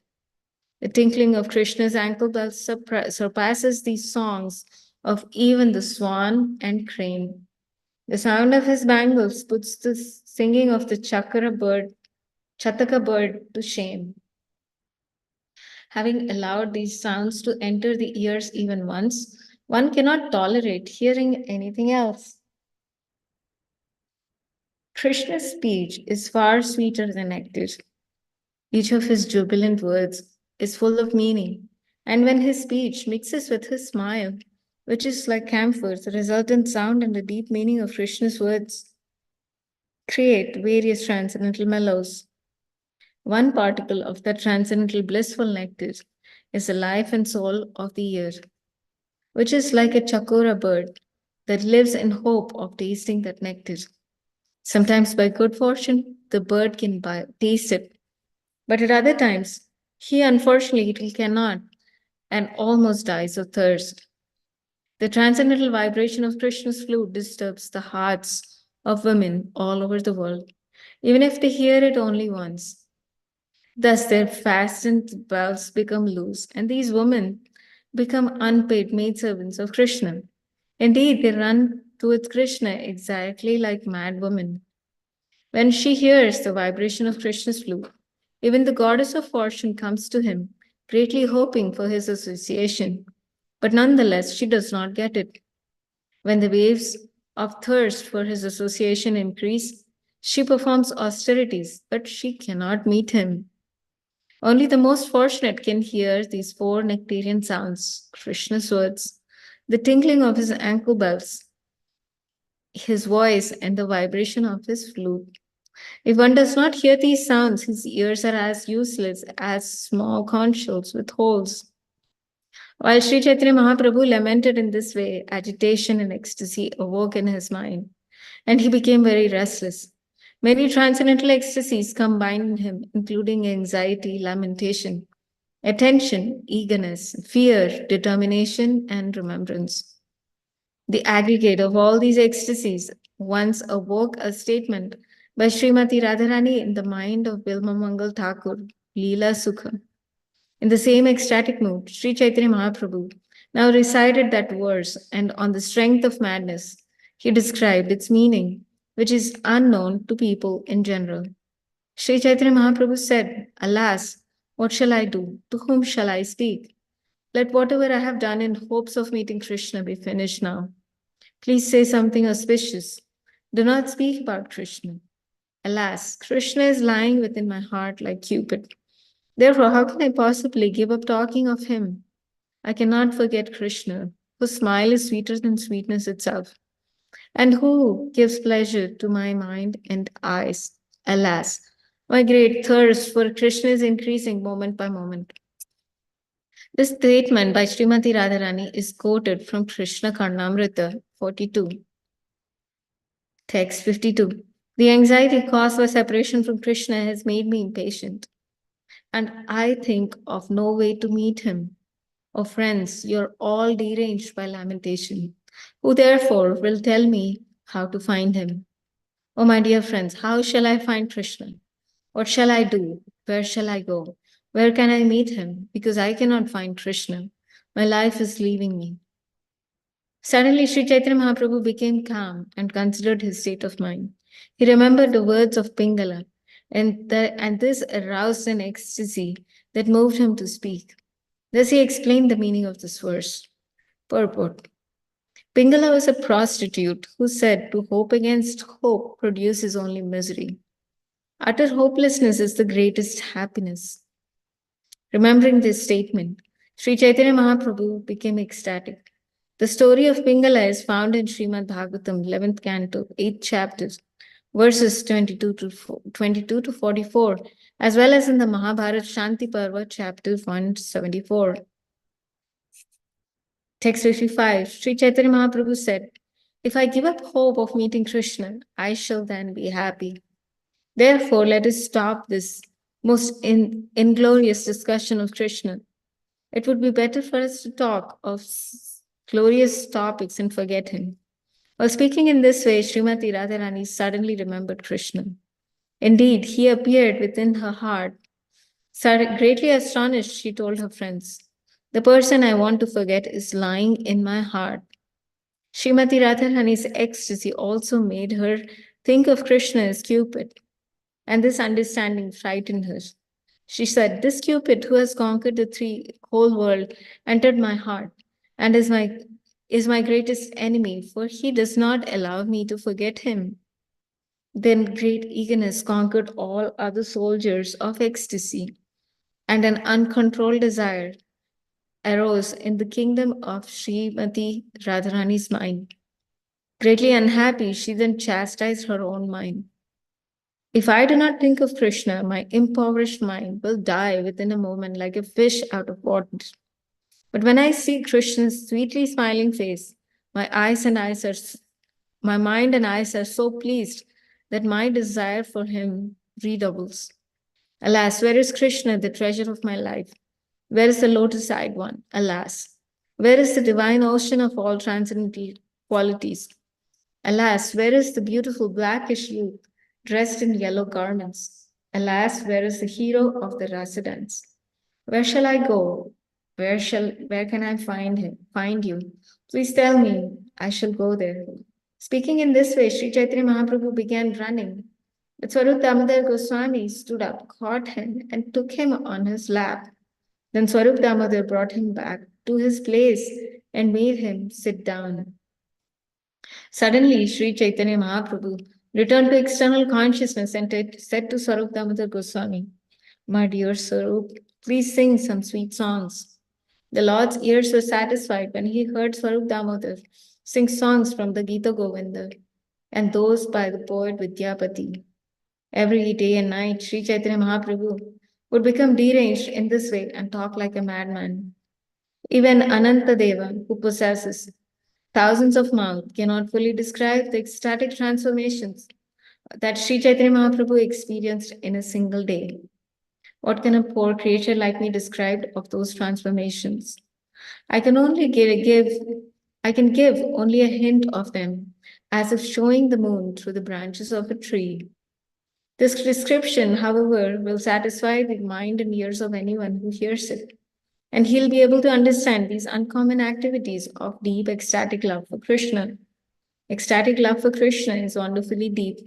By personally tasting the glorious sweetness of that love, Sri Chaitanya Mahaprabhu showed us its extreme limit. Sri Chaitanya Mahaprabhu is wonderfully merciful and wonderfully magnanimous. We have heard of no one else within the world so merciful and charitable. O people of the world, worship the lotus feet of Sri Chaitanya Mahaprabhu in all respects. Only in this way will you achieve the nectarian treasures of ecstatic love for Krishna. Thus I have described Sri Chaitanya Mahaprabhu's ecstatic transformation of becoming like a tortoise. In that ecstasy, he talked and acted like a madman. Sri Raghunath Das Goswami has fully described this pastime in his book Gauranga Stava Kalpa Vriksha. How wonderful it is! Sri Chaitanya Mahaprabhu left his residence without opening the three strongly bolted doors. Then he crossed over the three high walls, and later, because of strong feelings of separation from Krishna, he fell down amidst the cows of the Tailanga district and retracted all the limbs of his body like a tortoise. Sri Chaitanya Mahaprabhu, who appeared in that way, rises in my heart and maddens me. Praying at the lotus feet of Sri Rupa and Raghunath, always drinking their mercy, I, Krishnadas, narrate Sri Chaitanya Charitamrta following in their footsteps. Thus end the Bhaktivedanta purports of Sri Chaitanya Charitamrita, Anthya Lila, 17th chapter describing Sri Chaitanya Mahaprabhu's pastime of retracting his limbs like a tortoise. Chapter 18 Rescuing the Lord from the Sea. A summary of the 18th chapter is given by Sri Bhaktivinoda Thakur in his Amrita Pravaha Bhasya. On an autumn evening, when the moon was full, Sri Chaitanya Mahaprabhu walked along the seashore near the Aitota temple. Mistaking the sea for the Yamuna river, he jumped into it and hoping to see the water pastimes Krishna enjoyed with Srimati Radharani and other gopis. As he floated in the sea, however, he was washed away to the Konark temple, where a fisherman, thinking of the Lord's body was a big fish, caught him in his net and brought him ashore. Sri Chaitanya Mahaprabhu was unconscious and his body had become unusually transformed. As soon as the fisherman touched the Lord's body, he became mad in ecstatic love of Krishna. His own madness frightened him, however, because he thought that he was being haunted by a ghost. As he was about to seek a ghost charmer, he met Swarup Damodar Goswami and other devotees on the beach, who had been looking everywhere for the Lord. After some inquiries, Swarup Damodar could understand that the fisherman had caught Lord Sri Chaitanya Mahaprabhu in his net. Since the fisherman was afraid of being haunted by a ghost, Swarup Damodar gave him a slap and chanted Hare Krishna, which immediately pacified him. Thereafter, when the devotees chanted the Hare Krishna Mahamantra loudly, Sri Chaitanya Mahaprabhu came to his external consciousness. Then they brought him back to his own residence. Text 1. In the brilliant autumn moonlight, Sri Chaitanya Mahaprabhu mistook the sea for the river Yamuna. Greatly afflicted by separation from Krishna, he ran and dove into the sea and remained unconscious in the waters the entire night. In the morning, he was found by his personal devotees. May that Sri Chaitanya Mahaprabhu, the son of Mother Sachi, protect us by his transcendental pastimes.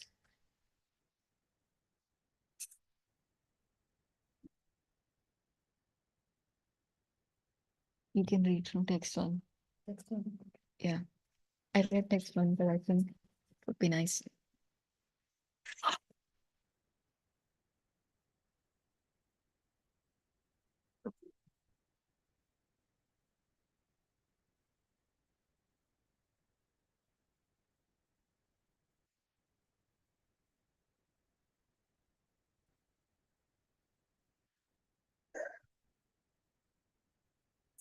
Text 1. In the brilliant autumn moonlight, Sri Chaitanya Mahaprabhu mistook the sea for the river Yamuna. Greatly afflicted by separation from Krishna, he ran and dove into the sea and remained unconscious in the water the entire night. In the morning, he was found by his personal devotees. May that Sri Chaitanya Mahaprabhu, the son of Mother Sachi, protect us by his transcendental pastimes. Text 2. All glories to Chaitanya Mahaprabhu, all glories to Nityananda Prabhu, all glories to Advaita Acharya, and all glories to all the devotees of Sri Chaitanya Mahaprabhu. Text 3. While thus living at Jagannath Puri, Sri Chaitanya Mahaprabhu floated all day and night in an ocean of separation from Krishna. Text 4. During a night of autumn season when a full moon brightened everything, Sri Chaitanya Mahaprabhu wandered all night along with his devotees. Text 5. He walked from garden to garden, seeing the pastimes of Lord Krishna and hearing and reciting songs and verses concerning the Rasa Lila. Text 6. He sang and danced in ecstatic love and sometimes imitated the Rasa dance in emotional ecstasy. Text 7. He sometimes ran here and there in the madness of ecstasy and sometimes fell and rolled on the ground. Sometimes he became completely unconscious. Text 8. When he heard Swarupa Damodara recite a verse concerning the Rasa Lila or he himself recited one, he would personally explain it as he had previously done. Text 9. In this way, he explained the meaning of all the verses concerning the Rasa Lila. Sometimes he would be very sad and sometimes very happy. Text 10.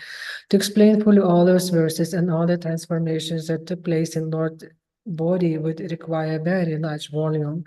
Text 11. So as not to increase the size of this book, I have not written about all glory Lord's pastimes, for he performed them every moment of every day for 12 years. Text 12.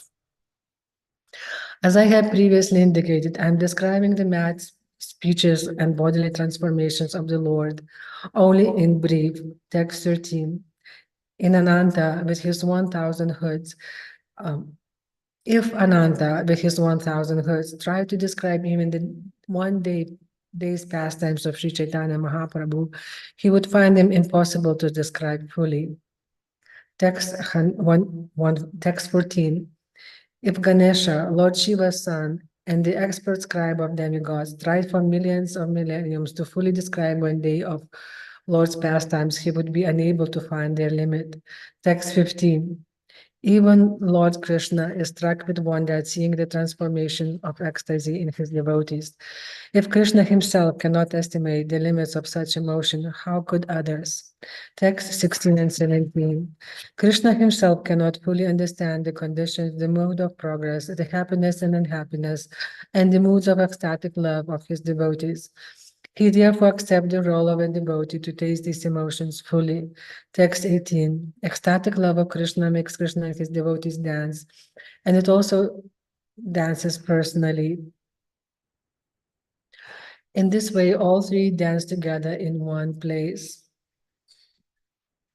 Text 19. One wants to describe the transformations of the ecstatic love of Krishna. One who wants to describe the transformation of the ecstatic love of Krishna is like a dwarf trying to catch the moon in the sky. Text 20. As the wind can carry away but a drop of the water in the ocean, a living entity can touch only a particle in the ocean of love of Krishna. Text 21. Endless waves arise moment after moment in that ocean of love. How could an insignificant living entity estimate their limits? Text 22. Only a person on the level of Swarupa Damodara Goswami can fully know what Lord Chaitanya Mahāprabhu tastes in his love for Krishna. Text 23. When an ordinary living entity describes the pastimes of Sri Chaitanya Mahāprabhu, he purifies himself by touching one drop of great ocean. Text 24. Thus all the verses about the Rasa Lila dance were recited. Then finally the verse concerning the pastimes in the water was recited. Text 25. As an independent leader among elephants enters the water with his female elephants, Krishna, who is transcendental to the Vedic principles of morality, entered the water of the Yamuna with the gopis. His chest had brushed against the breast, crushing his flower garland and coloring it with red kunkuma powder. Attracted by the fragrance of that garland, humming bumblebees followed Krishna like celestial beings of Gandharva Dharmaloka. In this way, Lord Krishna mitigated the fatigue of rasa dance. Purport. This verse is from Srimad Bhagavatam 10.33.22. Text 26.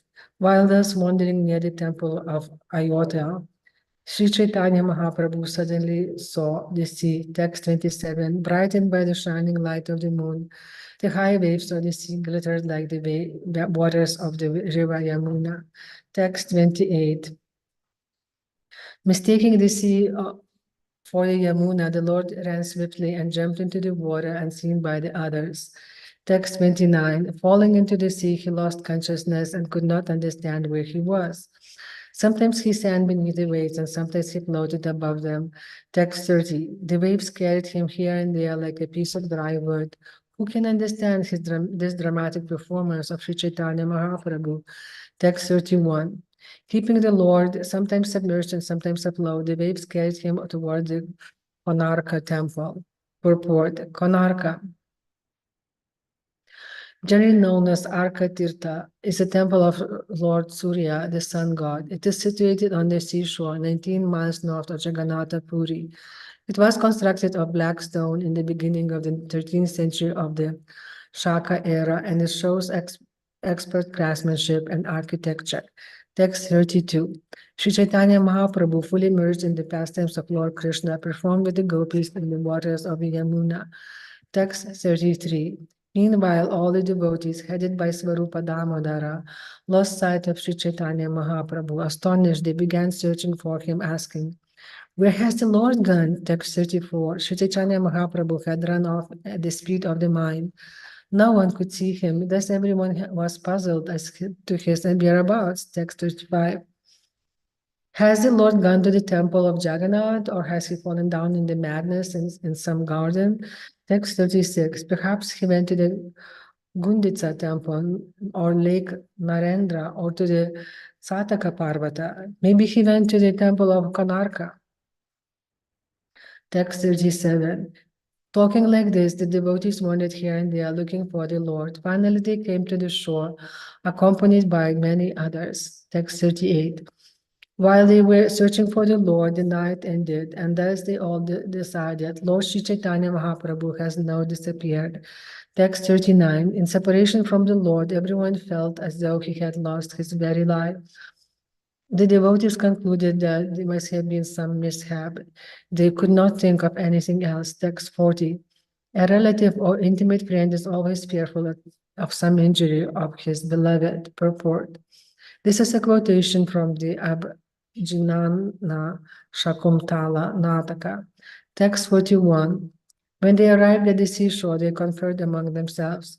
Then some of them sought out Sri Chaitanya Mahaprabhu at Sataka Parvata. Text 42. Svarupa Damodara proceeded east with others, looking for the Lord on the beach or in the water. Text 43. Everyone was overwhelmed with moroseness and almost unconscious, but out of ecstatic love, they continued to wander here and there, searching for the Lord. Text 44. Passing along the beach, they saw a fisherman approaching with his net over his shoulder, laughing, crying, dancing, and singing. He kept repeating the holy name, Hari, Hari. Text 45. Seeing the activities of the fishermen, everyone was astonished. Swarupa Damodara Goswami therefore asked him for information. Text 46. My dear fisherman, he said, why are you behaving like this? Have you seen someone hereabouts? What is the cause of your behavior? Please tell us. Text 47. The fisherman replied, I have not seen a single person here, but while casting my net in the water, I captured a dead body. Text 48. I lifted it with great care, thinking it's a big fish, but as soon as I saw that it was a corpse, great fear arose in my mind. Text 49. As I tried to release the net, I touched the body, and as soon as I touched it, a ghost entered my heart. Text 50.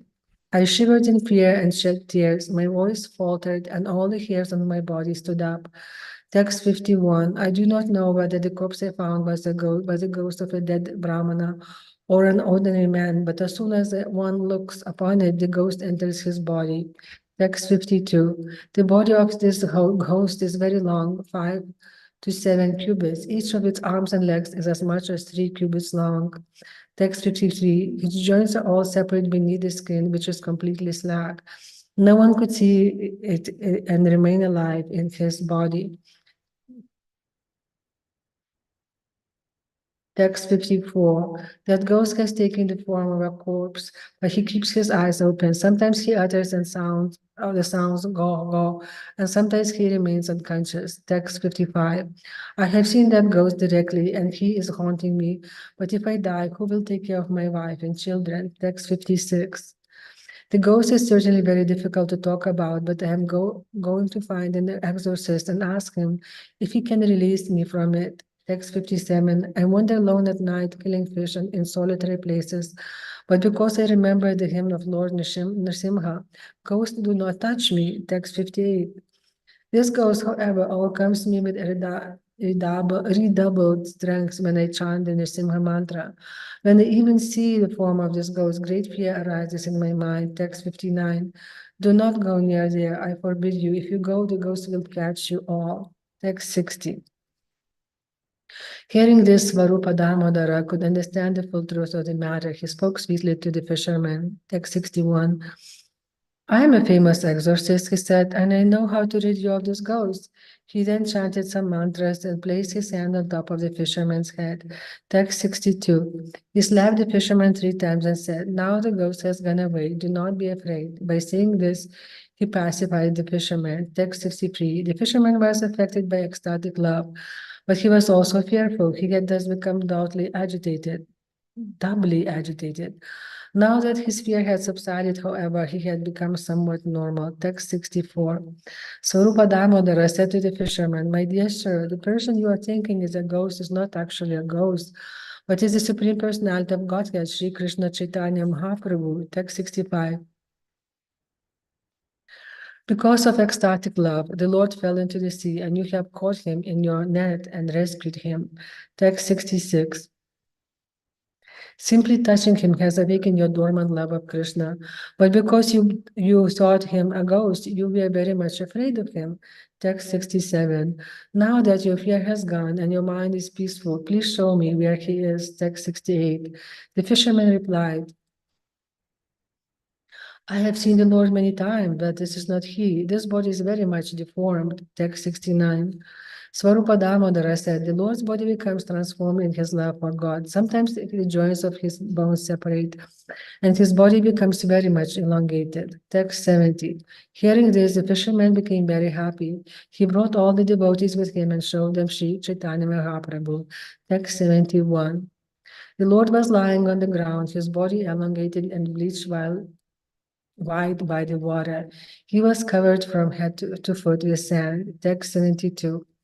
The Lord's body was stretched and his skin was slack and hanging loose. To lift him and take him long distance home would have been impossible. Text 73. Devotees removed his wet undergarment and replaced it with a dry one. Then, lying the Lord on the other outer cloth, they cleaned the sand from his body. Text 74.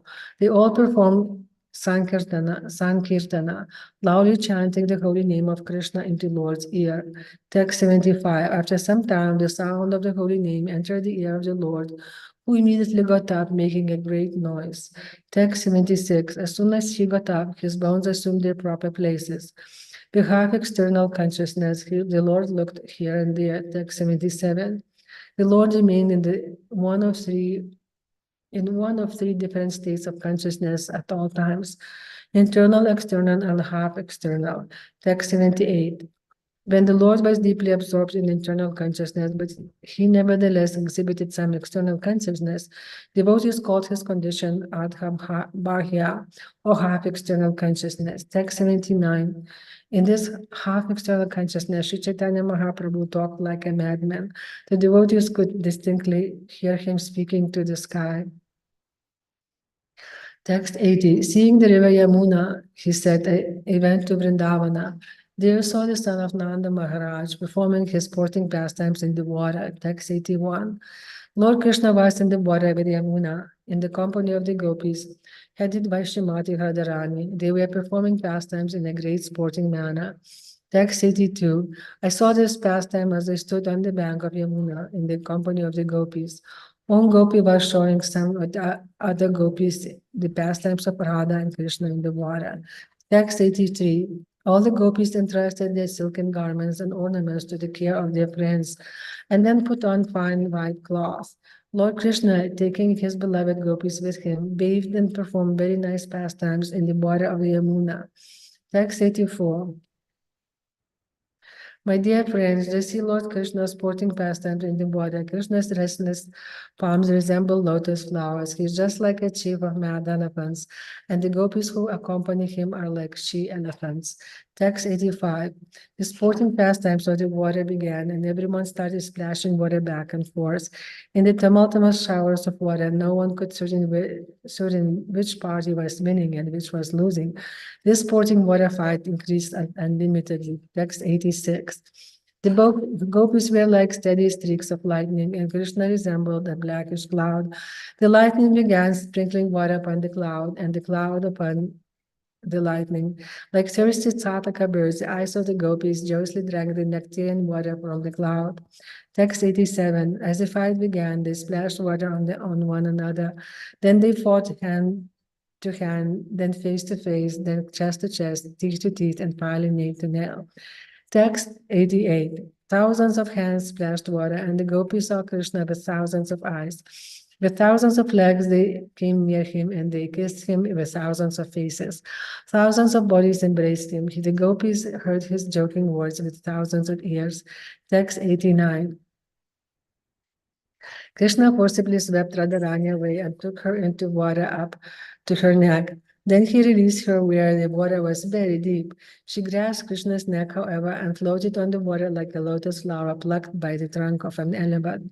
Text 90. Krishna expanded himself into as many forms as there were gopis, and then took away all the garments that covered them. The water of the river Yamuna was crystal clear, and Krishna saw the glittering bodies of the gopis in great happiness.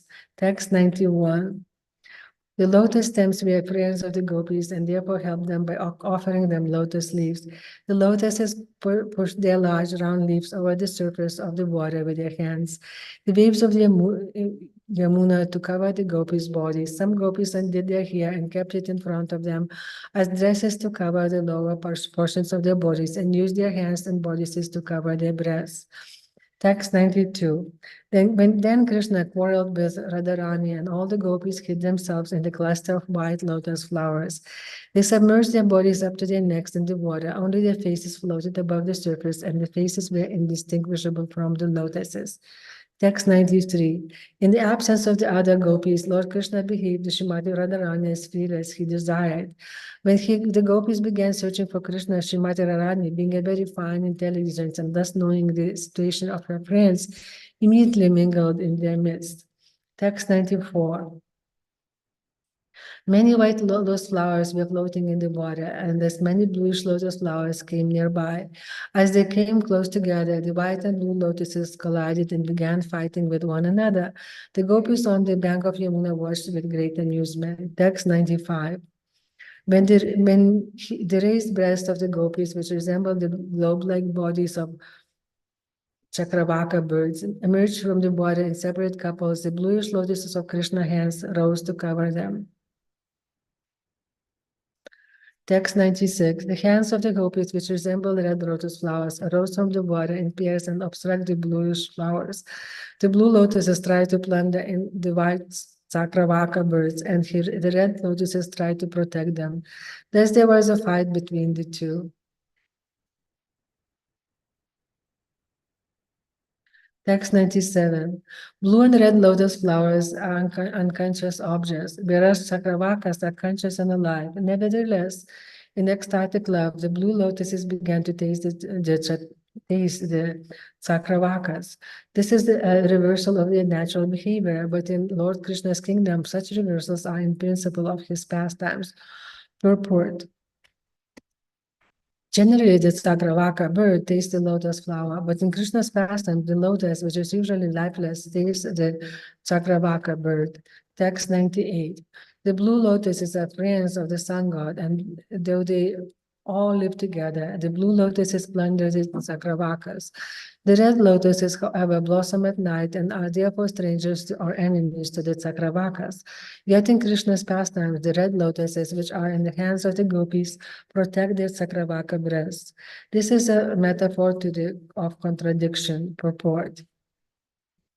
Because the blue lotus flower blossoms with the rising of the sun is the friend of the blue lotus. The Sakravaka birds also appear when the sun rises, and therefore the Sakravakas and the blue lotuses meet. Although the blue lotus is a friend of the sun, in Krishna's pastimes, it nevertheless plunders their mutual friend, the Sakravaka. Normally, Sakravakas move about whereas lotuses stand still, but herein Krishna's hands, which are compared to blue lotuses, that attack the breasts of the gopis, which are compared to Sakravakas. This is called reverse analogy. At night, the red lotus blossoms, whereas in sunlight, at night, the red lotus blossoms, whereas in sunlight it closes. Therefore, the red lotus is an enemy of the sun and is not unknown to the sun's friend, the Sakravaka. The gopis' breasts, however, are compared to Sakravakas, and their hands are to red lotuses protecting them. This is a wonderful instance of reverse analogy. Text 99. Sri Caitanya Mahāprabhu continued. In his pastimes, Krishna displayed the two ornaments of hyperbole and reverse analogy, tasting them through gladness to my mind and fully satisfied my ears and eyes. Text. Tasting them brought gladness to my mind and fully satisfied my ears and eyes. Text 100. After performing such wonderful pastimes, Lord Shri Krishna went up to the shore of the Yamuna river, taking with him all his beloved gopis. When the gopis on the river bank rendered service by massaging Krishna and the other gopis with scented oil and smearing paste of amalaki fruit on their bodies. Text 101. Then they all bathed again, and after putting on dry clothing, they went to a small jeweled house, where the gopi Vrinda arranged to dress them in forest clothing by decorating them with fragrant flowers, green leaves, and all kinds of other ornaments. Text 102. In Vrindavana, the trees and creepers are wonderful because throughout the entire year they produce all kinds of fruits and flowers. The gopis and maidservants of the bowers of Vrindavana picked these fruits and flowers and brought them before Radha and Krishna. Text 103. The gopis peeled all the fruits and plucked them together on large plates on a platform in a jeweled cottage. They arranged the fruit in orderly rows for eating, and in front of it they made a place to sit.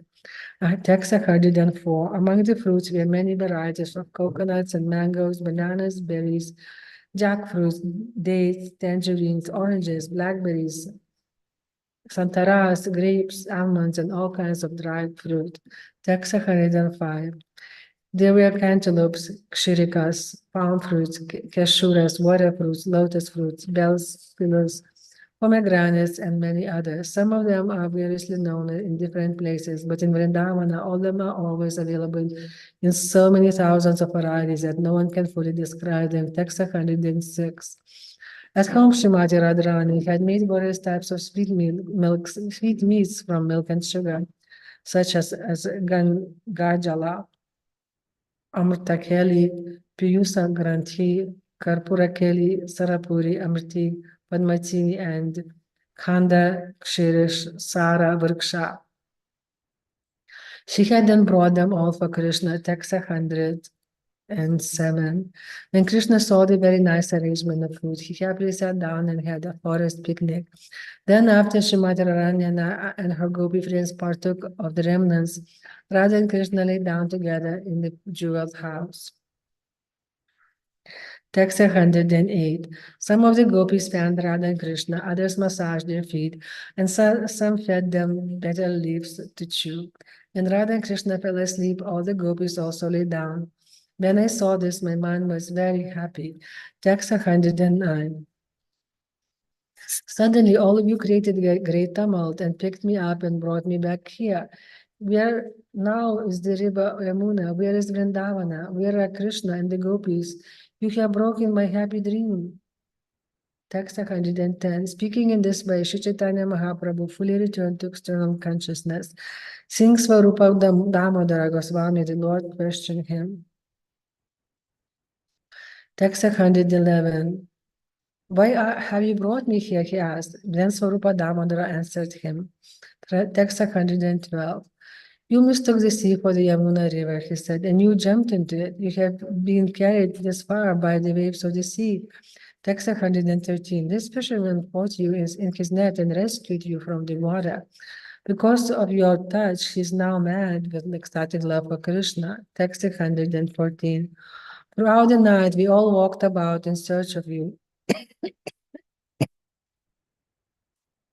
After hearing from the fisherman, we came here and found you. Text 115. While apparently unconscious, you witnessed the pastimes in Vrindavana, but when we saw you unconscious, we suffered great agony in our minds. Text 116.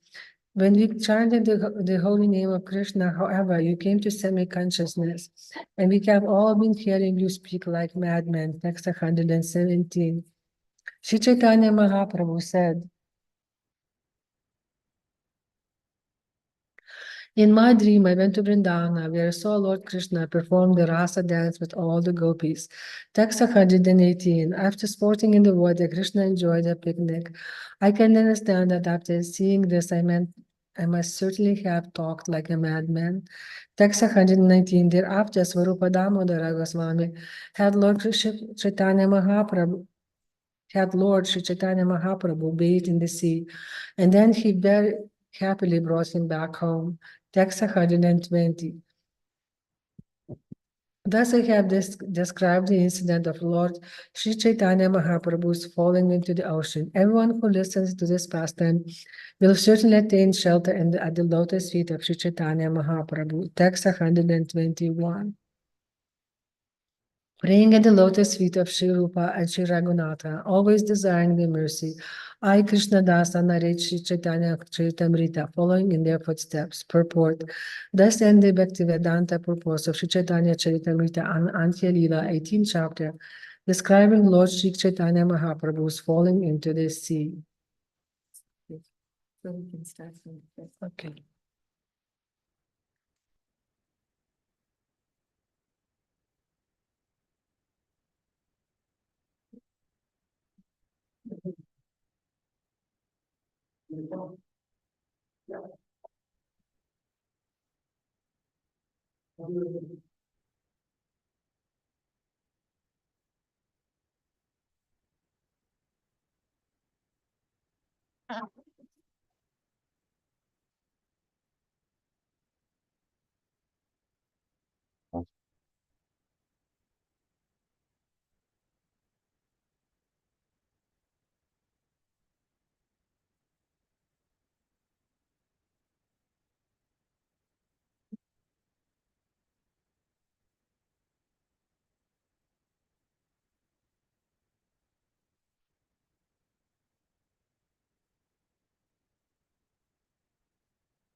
Jaya Jaya Shri Chaitanya Jaya Nityananda Jaya Advaita Chandra Jaya Gaura Bhakta Vrinda Hare Krishna Krishna Krishna Hare Hare Hare Rama Rama Rama Hare Hare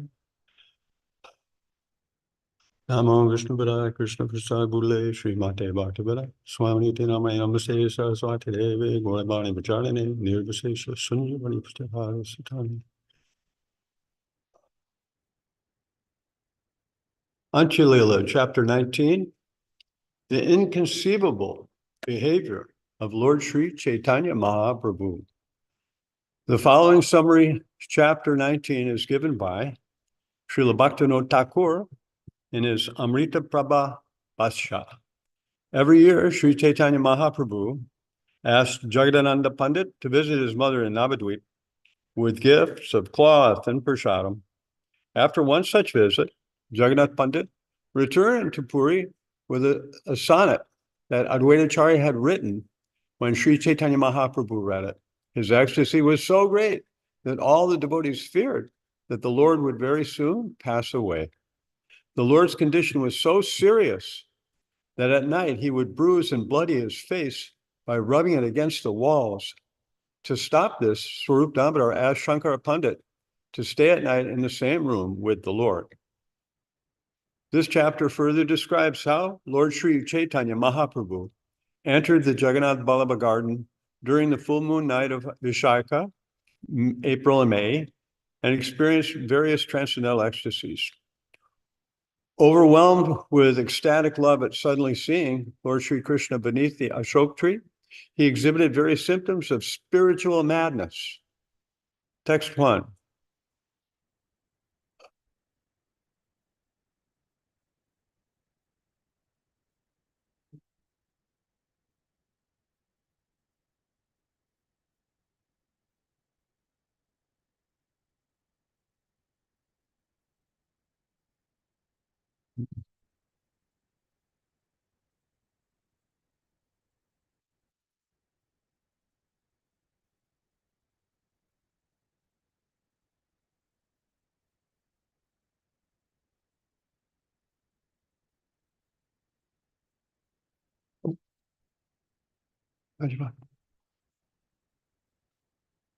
Text 1. Vandeham tam Krishna Chaitanyam Matri Bhakta Shromanim Pralapya Mukha Sangarshi Madhyudhyane Lalasayaha. Lord Sri Chaitanya Mahaprabhu, the most exalted of all devotees of mothers, spoke like a madman and rubbed his face against the walls. Overwhelmed by emotions of ecstatic love, he would sometimes enter the Jagannath Vallabha garden to perform his pastimes. I offer my respectful obeisances unto him. Jaya Jaya Sri Chaitanya Jaya Nityananda Jaya Advaita Chandra Jaya Gaura Bhakta Vrinda. Translation: all glories to Sri Chaitanya Mahaprabhu, all glories to Lord Nityananda, all glories to Advaitacharya, and all glories to all the devotees of Lord Chaitanya Mahaprabhu. Text 3. E mate Mahaprabhu Krishna prema veshe unmada pralapa kare ratri devase. In the ecstasy of love, Krishna Sri Chaitanya Mahaprabhu thus behaved like a madman, talking insanely all day and night. Text 4. Prabhura adyanta priya pandita jagadananda yahara charitre prabhu payena ananda. Jagadananda Pandit was very dear devotee of Sri Chaitanya Mahaprabhu. The Lord derived great pleasure from his activities. Text 5. Prativatsara prabhu tanre patana nadiyate vichera dukhita jani janani asite. Knowing his mother to be greatly afflicted by separation from him, the Lord would send Jagadananda Pandit to Navadvip every year to console her. Text 6. Nadiya chalaha matare kaiha namaskara. Amara name Padma Dariha Tanhara. Sri Chaitanya Mahaprabhu told Jagadananda Pandit, go to Nadia and offer my obeisances to my mother. Touch her lotus feet in my name. Text 7. Kaniha Tanhare Tumikaraha Smarana Nitya Ashi Ami Tomara Bandiye Charana. Tell her for me, please remember that I come here every day and offer my respects to your lotus feet. Text 8. Yedine tomara icha karaite bojana sedine asya vasya kaye bakshana. Any day you desire to feed me, I certainly come and accept what you offer. Text 9. Tomara seva chari ami karilun sanyas Baula hanya ami kailun dharma nas. I have given up service to you, and I've accepted the vow of sannyas. I have thus become mad and have destroyed the principles of religion. Text 10. E aparbara tumi nala iya amara tomara adina ami putra se tomara. Mother, please do not take this as an offense, for I, your son, am completely dependent upon you. Text 11. Nila chale achi ami tomara agyate yabat chiba tabat ami nariba chadite. I'm staying here at Nilachala Jagannath Puri according to your order. As long as I live, I shall not leave this place. Text 12. Gopalilaya pailaye prasada vasane matare patana taha purira vachane. Following the order of Parmananda Puri, Sri Chaitanya Mahaprabhu sent his mother the prasad clothing left by Lord Jagannath after his pastimes as a cowherd boy. Text 13. Jagannatara uttamam prasadani yayatane matare pritak patana ara bhaktagane. Sri Chaitanya Mahaprabhu very carefully brought first-class prasadam from Lord Jagannath and sent it in separate packages to his mother and the devotees of Nadia. Text 14. Matri Bhaktaganera Prabhuhana Shiromani Sanyasa Kariya Sada Sevana Janani. Sri Chaitanya Mahaprabhu is the topmost gem of all devotees of mothers. He rendered service to his mother even after he accepted the vow of sannyas. Text 15. Jagadananda Nadiya Giya Matare Malila Prabhurayata Nivedana Sakala Kahila. Jagadananda Pandit thus went to Nadia, and when he met Sachi Mata, he conveyed to her all the Lord's salutations. Text 16. Acharyari Bhaktagane Nilila Prasada Diya Matatani Ayalila Masaka Rahiya. He then met all the other devotees headed by Advaitacharya and gave them the prasadam of Jagannath. After staying for 1 month, he took permission from Mother Sachi to leave. Text 17. Acharya Tani Giya Agya Magila Acharya Gosai Prabhure Sandesha Kalila. He went to Advaitacharya and also asked his permission to return.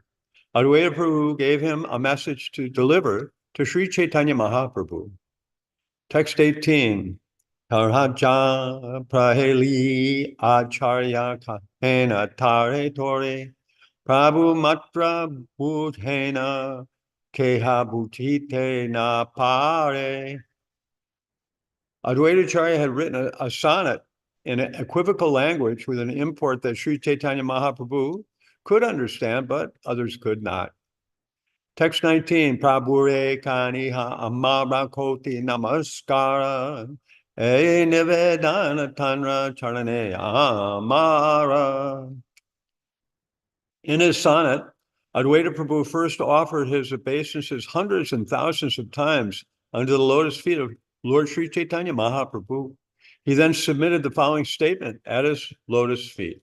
Text 20, Baholake Kahiha Lokaha Ila Baula Baulake Kahiha Hatena Mikaya Chaula.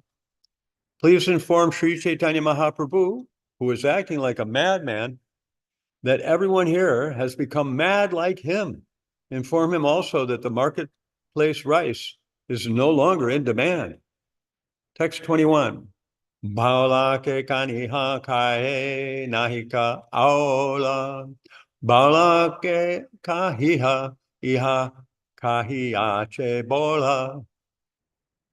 Further tell him that those now mad in ecstatic love are no longer interested in the material world. Also tell Sri Caitanya Mahaprabhu that one who has become a madman in ecstatic love, Advaita Prabhu, has spoken these words. Text 22. Eta Shruni Jagadananda Hasite Lagila Nilachale Ashi Tabhe Prabhure Kahila. When he heard Advaitacharya's statement, Jagadananda Pandit began to laugh. And when he returned to Jagannath Puri Nilachala, he informed Chaitanya Mahaprabhu of everything. Text 23.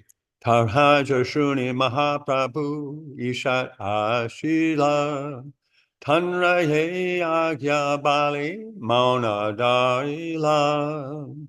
After hearing the eloquent sonnet by Advaitacharya, Sri Chaitanya Mahaprabhu quietly smiled. That is his order, he said. Then he fell silent. Text 24. Jani Yaum Sarupa Gosani Prabhure Puchila Etara Jara Arta Bujite Narila. Although he knew the secret, Swarup Damodar Goswami inquired from the Lord, what is the meaning of this sonnet? I could not understand it. Text 25. Prabhu kaha hena acharya haya pujaka prabala agama shastrera vidi vidhane kushala. Sri Chaitanya Mahaprabhu replied, Advaitacharya is a great worshipper of the Lord and is very expert in the regulative principles enjoined in the Vedic literatures. Text 26. Upasana lagi devera karina avahana puja lagi katakala karina nirodhana. Advaitacharya invites the Lord to come and be worshipped, and to perform the worship, he keeps the deity for some time. Text 27, puja nirvahana haile pache karina visarjana tara jara na jani artaki bhatanramana. After the worship is completed, he sends the deity somewhere else. I do not know the meaning of this sonnet, nor do I know what is in Advaitacharya's Prabhu's mind. Text 28, Maha Yogeshvara Acharya Tara Jate Samartha Amiya Bhujite Nari Tara Jara Artha. Advaitacharya is a great mystic. No one can understand him. He is expert in writing sonnets that even I myself cannot understand. Text 29, Shruniha Vishmita Ela Sababhaktagana Swarupa Gosani Kichu Haila Vimana. Hearing this, all the devotees were astonished, especially Swarup Damodar, who became somewhat morose. Text 30. Seidina ite prabhura arada sahila Krishnera vicheda dasa vigunam padila. From that day on, Sri Chaitanya Mahaprabhu's emotional state changed markedly. His feelings of separation from Krishna doubled in intensity. Text 31. Unmana pralapa chesta kare ratridine Radha bhava veshe virabhade anukshane. As his feelings of separation in the ecstasy of Srimati Radharani increased at every moment, the Lord's activities, both day and night, were now wild, insane performances. Text 32. Achambite spure Krishnara matura kamana udgurnam dashala unmara lakshana. Suddenly there awoke within Sri Caitanya Mahāprabhu the scene of Lord Krishna's departure to Mathura, and he began exhibiting the symptoms of ecstatic madness known as udgurna. Text 33, Ramanandara Galadari Karinai Pralapana Swarupe Puchena Mani Nija Sakigana. Sri Chaitanya Mahaprabhu spoke like a madman, holding Ramananda Roy by the neck, and he questioned Swarup Damodar, thinking him to be his gopi friend. Text 34, Purvena Vishakara Radhika Puchila Se Shloka Parit Pralapa Karite Lagila. Just as Srimati Radharani inquired from her personal friend Vishaka, Sri Chaitanya Mahaprabhu, reciting that very verse, began speaking like a madman. Text 35. Kvananda Kula Chandrama Kvashiki Chandra Kulankriti Kvamandra Murali Rava Kvanu Surendra Niladvuti Kvarasa Rasa Tandavi Kvasiki Jiva Rakshadadir Nidir mama suritama kvabata taha digvidim. My dear friend, where is Krishna, who is like the moon rising from the ocean of Maharaj Nanda's dynasty? Where is Krishna, his head decorated with a peacock feather? Where is he? Where is Krishna, whose flute produces such a deep sound? Oh, where is Krishna, whose bodily luster is like the luster of the blue Indranila jewel? Where is Krishna, who is so expert in Ras dancing? Oh, where is he, who can save my life? Kindly tell me where to find Krishna, the treasure of my life, the best of my friends. Feeling separation from him, I hereby condemn Providence, the shaper of my destiny. Purport. This verse is found in the Lalita Madhava of Sri Rupa Goswami. Text 36. Rajenda Kula Dugdha Sindhu Krishna Tahe Purna Indu Janmikaila Jagat Ujora Caitanya eva piye ninantara piyajihe Rajadanera Nayana Chakora. The family of Maharaj Nanda is just like an ocean of milk, wherein Lord Krishna has arisen like the full moon to illuminate the entire universe. The eyes of the residents of Vraj are like chakora birds that continually drink the nectar of his bodily luster and thus live peacefully. Text 37, Saki he kota Krishna karaha darshana Shane ke yahara muka ne nadi kele pate buka Shigra dekha narahe jivana. My dear friend, where is Krishna? Kindly let me see him. My heart breaks at not seeing his face even for a moment. Kindly show him to me immediately, otherwise I cannot live. Text 38. Evrajara Ramani Kamarka Tapta Kumudini Nija Karamrita Diyadana Prapulita Kareye Kahan Mora Chandra Sehi Dekhan Sakira Kamora Prana.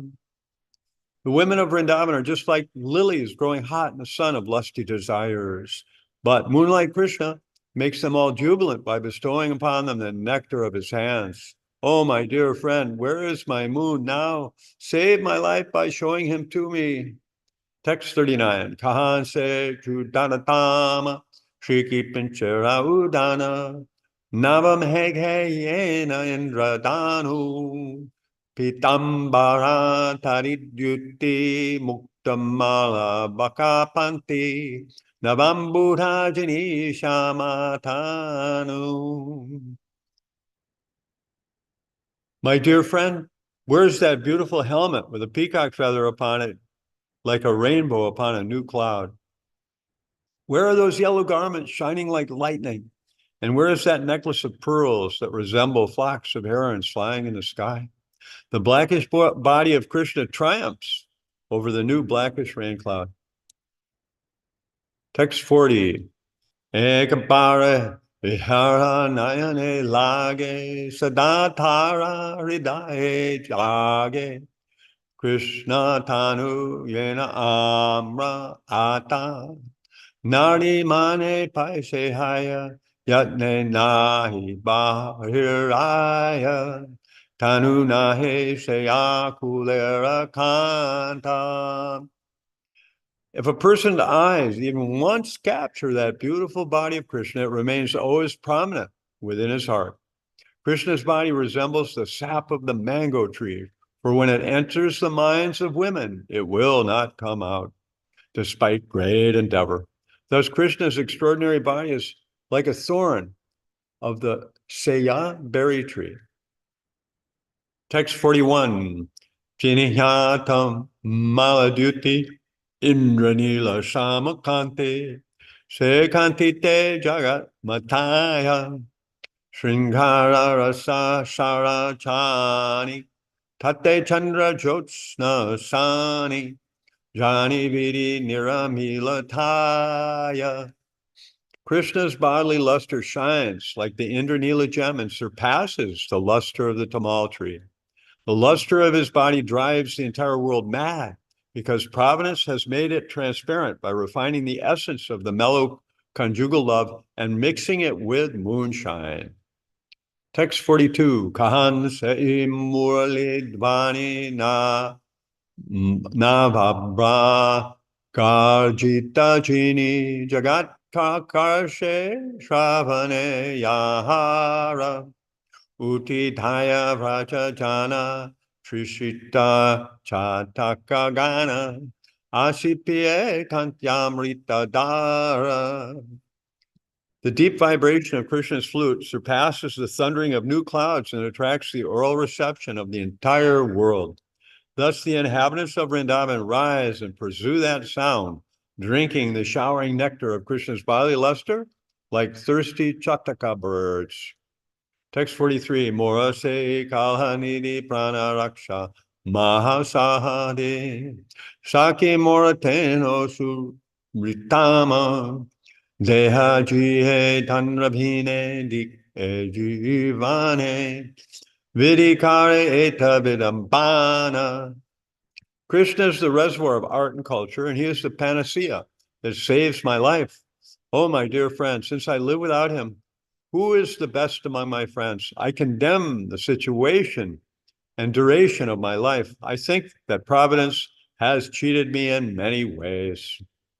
Text 44, Yejana jite nahi chaya tare keneji yaya vidhi prati ute kroda shoka vidhire kare bhartsana krishne tena ulahana Pari Bhagavatera Eka Shloka.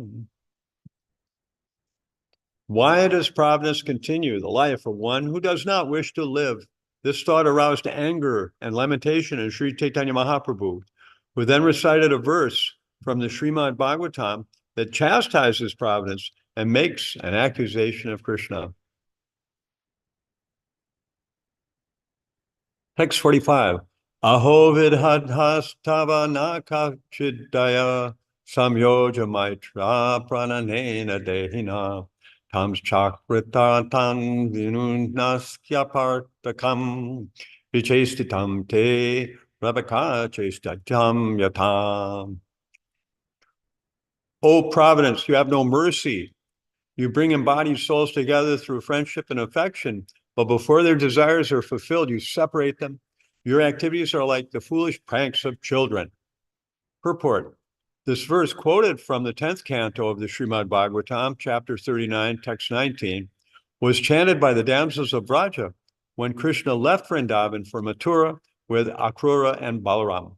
The gopis lamented that Providence had made it possible for them to meet Krishna and Balaram in affection and love, and had then separated them.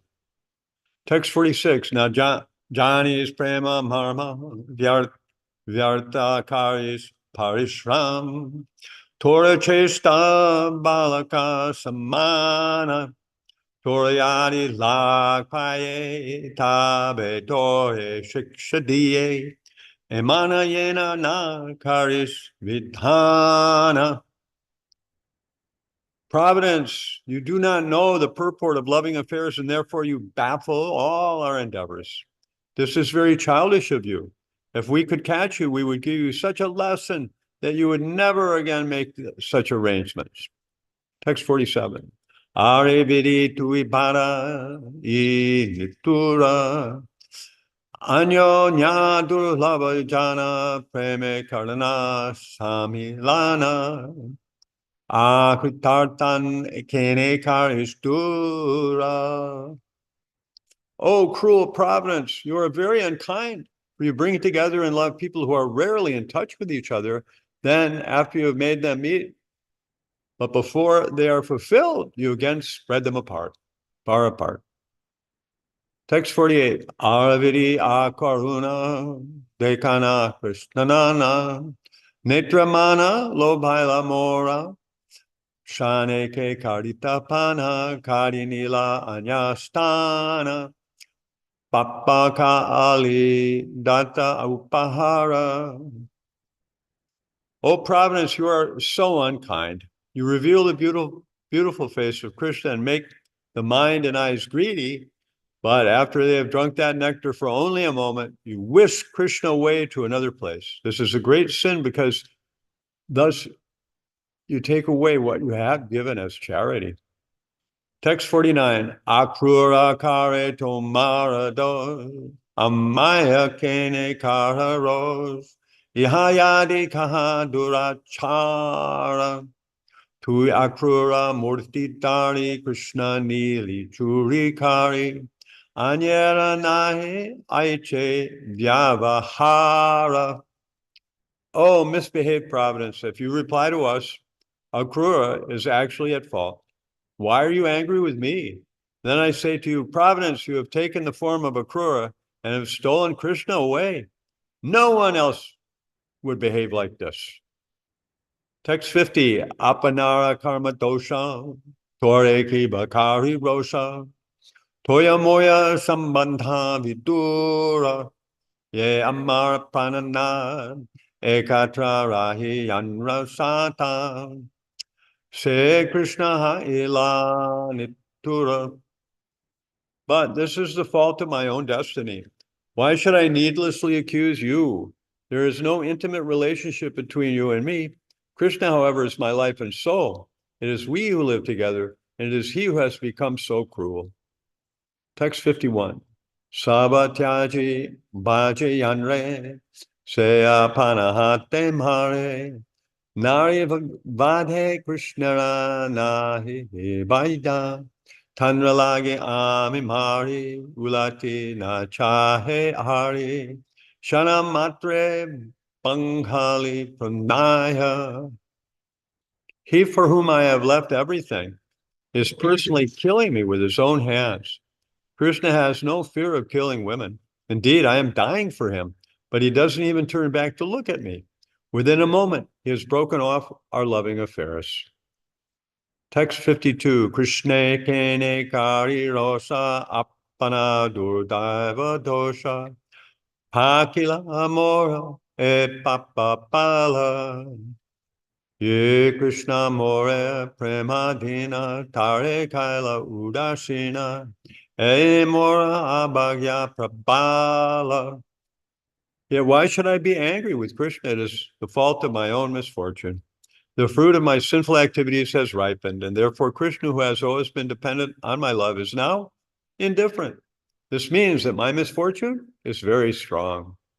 Text 53. E mata gobaraya Vishare kare hai haya. Ha ha Krishna tumi gela kati. Gopi baba hridaye taravake vilapaye. Govinda damodara mahadbhaveti. In this way, Sri Caitanya Mahaprabhu lamented in the mood of separation. Alas, alas, O Krishna, where have you gone? Feeling in his heart the ecstatic emotions of the gopis, Sri Caitanya Mahaprabhu agonized in their words, saying, "O Govinda, O Damodar, O Madhava." Text 54.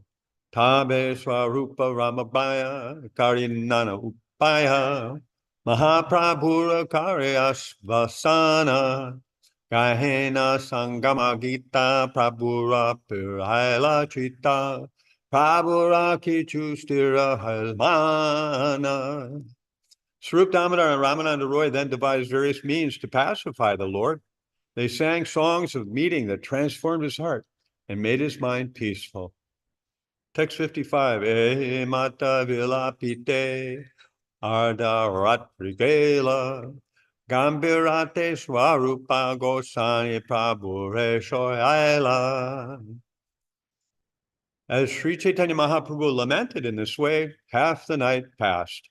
Then Swarup Damodar made the Lord lie down in the room known as the Gambira. Text 56. Prabhure Shohana Ramananda Gelagare Swarupa Govinda Shula Gambira Dware. After the Lord was made to lie down, Ramananda Roy returned home and Swarup Damodar and Govinda lay down at the door of the Gambira. Text 57. Prema Veshe Mahaprabhura Gara Garbhamana Nama Sankirtana Kari Karine Jagarana. Sri Chaitanya Mahaprabhu stayed awake all night, chanting the Hare Krishna Maha Mantra, his mind overwhelmed by spiritual ecstasy. Text 58. Virahe Vyakula Prabhu Udvege Utila Gambira Vite Mukha Gasite Lagila. Feeling separation from Krishna, Sri Chaitanya Mahaprabhu was so distraught that in great anxiety he stood up and began rubbing his face against the walls of the Gambira. Text 59. Mukhe Gande Nake Shatta Ila Apara Baba Veshe Nachanena Prabhupade Raktadarha. Blood oozed from many injuries on his mouth, nose, and cheeks, but due to his ecstatic emotions, the Lord did not know it. Text 60. Sarvaratri Karena Bhave Mukha Sangarshana Gungan Shabda Karena Swarupa Sunila Takana. In ecstasy, Sri Chaitanya Mahaprabhu rubbed his face against the walls all night long, making a peculiar sound, gong, gong, which Swarup Damodar could hear through the door. Text 61. Dvipa Dwali Gare Gela Deki Prabhura Mukha Swarupa Govinda Dunhara Hailabhada Dukkha. Lighting a lamp, Swarup Damodar and Govinda entered the room. When they saw the Lord's face, they were filled with sorrow. Text 62. Prabhure Sayateyani Sustira Karaila Kanhe Kaila Etumi Sarupa Pujila. They brought the Lord to his bed, calmed him, and then asked, "Why have you done this to yourself?" 63. Text 63. Prabhu Kahena Udvege Gare Napari Rahite Dwara Chai Buli Shigra Bahira Haite. Sri Caitanya Mahaprabhu replied, "I was in such anxiety that I could not stay in the room. I wanted to go out, and therefore I wandered about the room looking for the door." Text 64. Dwara Nahi Pahamukha Lage Chari Bite Shattahaya Raktapare na payaite.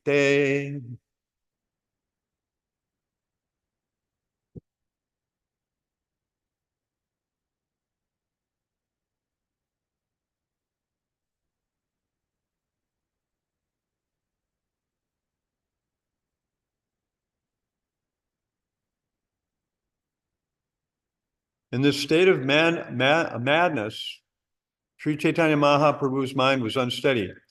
Whatever he said or did was all symptomatic of his madness. Text 65. Unmada dashaya prabhura stira nahimana ekari bole saba unmada lakshana. In this state of madness, oh, wait a minute. Unable to find the door, I kept hitting the four walls with my face. My face was injured and it bled, but I still could not get out. Text 66. Swarupa Gosani Tave Chinta Pali Mane Bhaktagana Lanya Vichara Kaila Aradine. Swarup Damodar was very anxious, but he had an idea. The following day, he and the other devotees considered it together. Text 67. Sava Bhakta Meli Tabe Prabhure Sadila Shankara Pandite Prabhura Sange Shoaila. After consulting with one another, they entreated Sri Caitanya Mahaprabhu to allow Shankar Pandit to lie down in the same room with him. Text 68.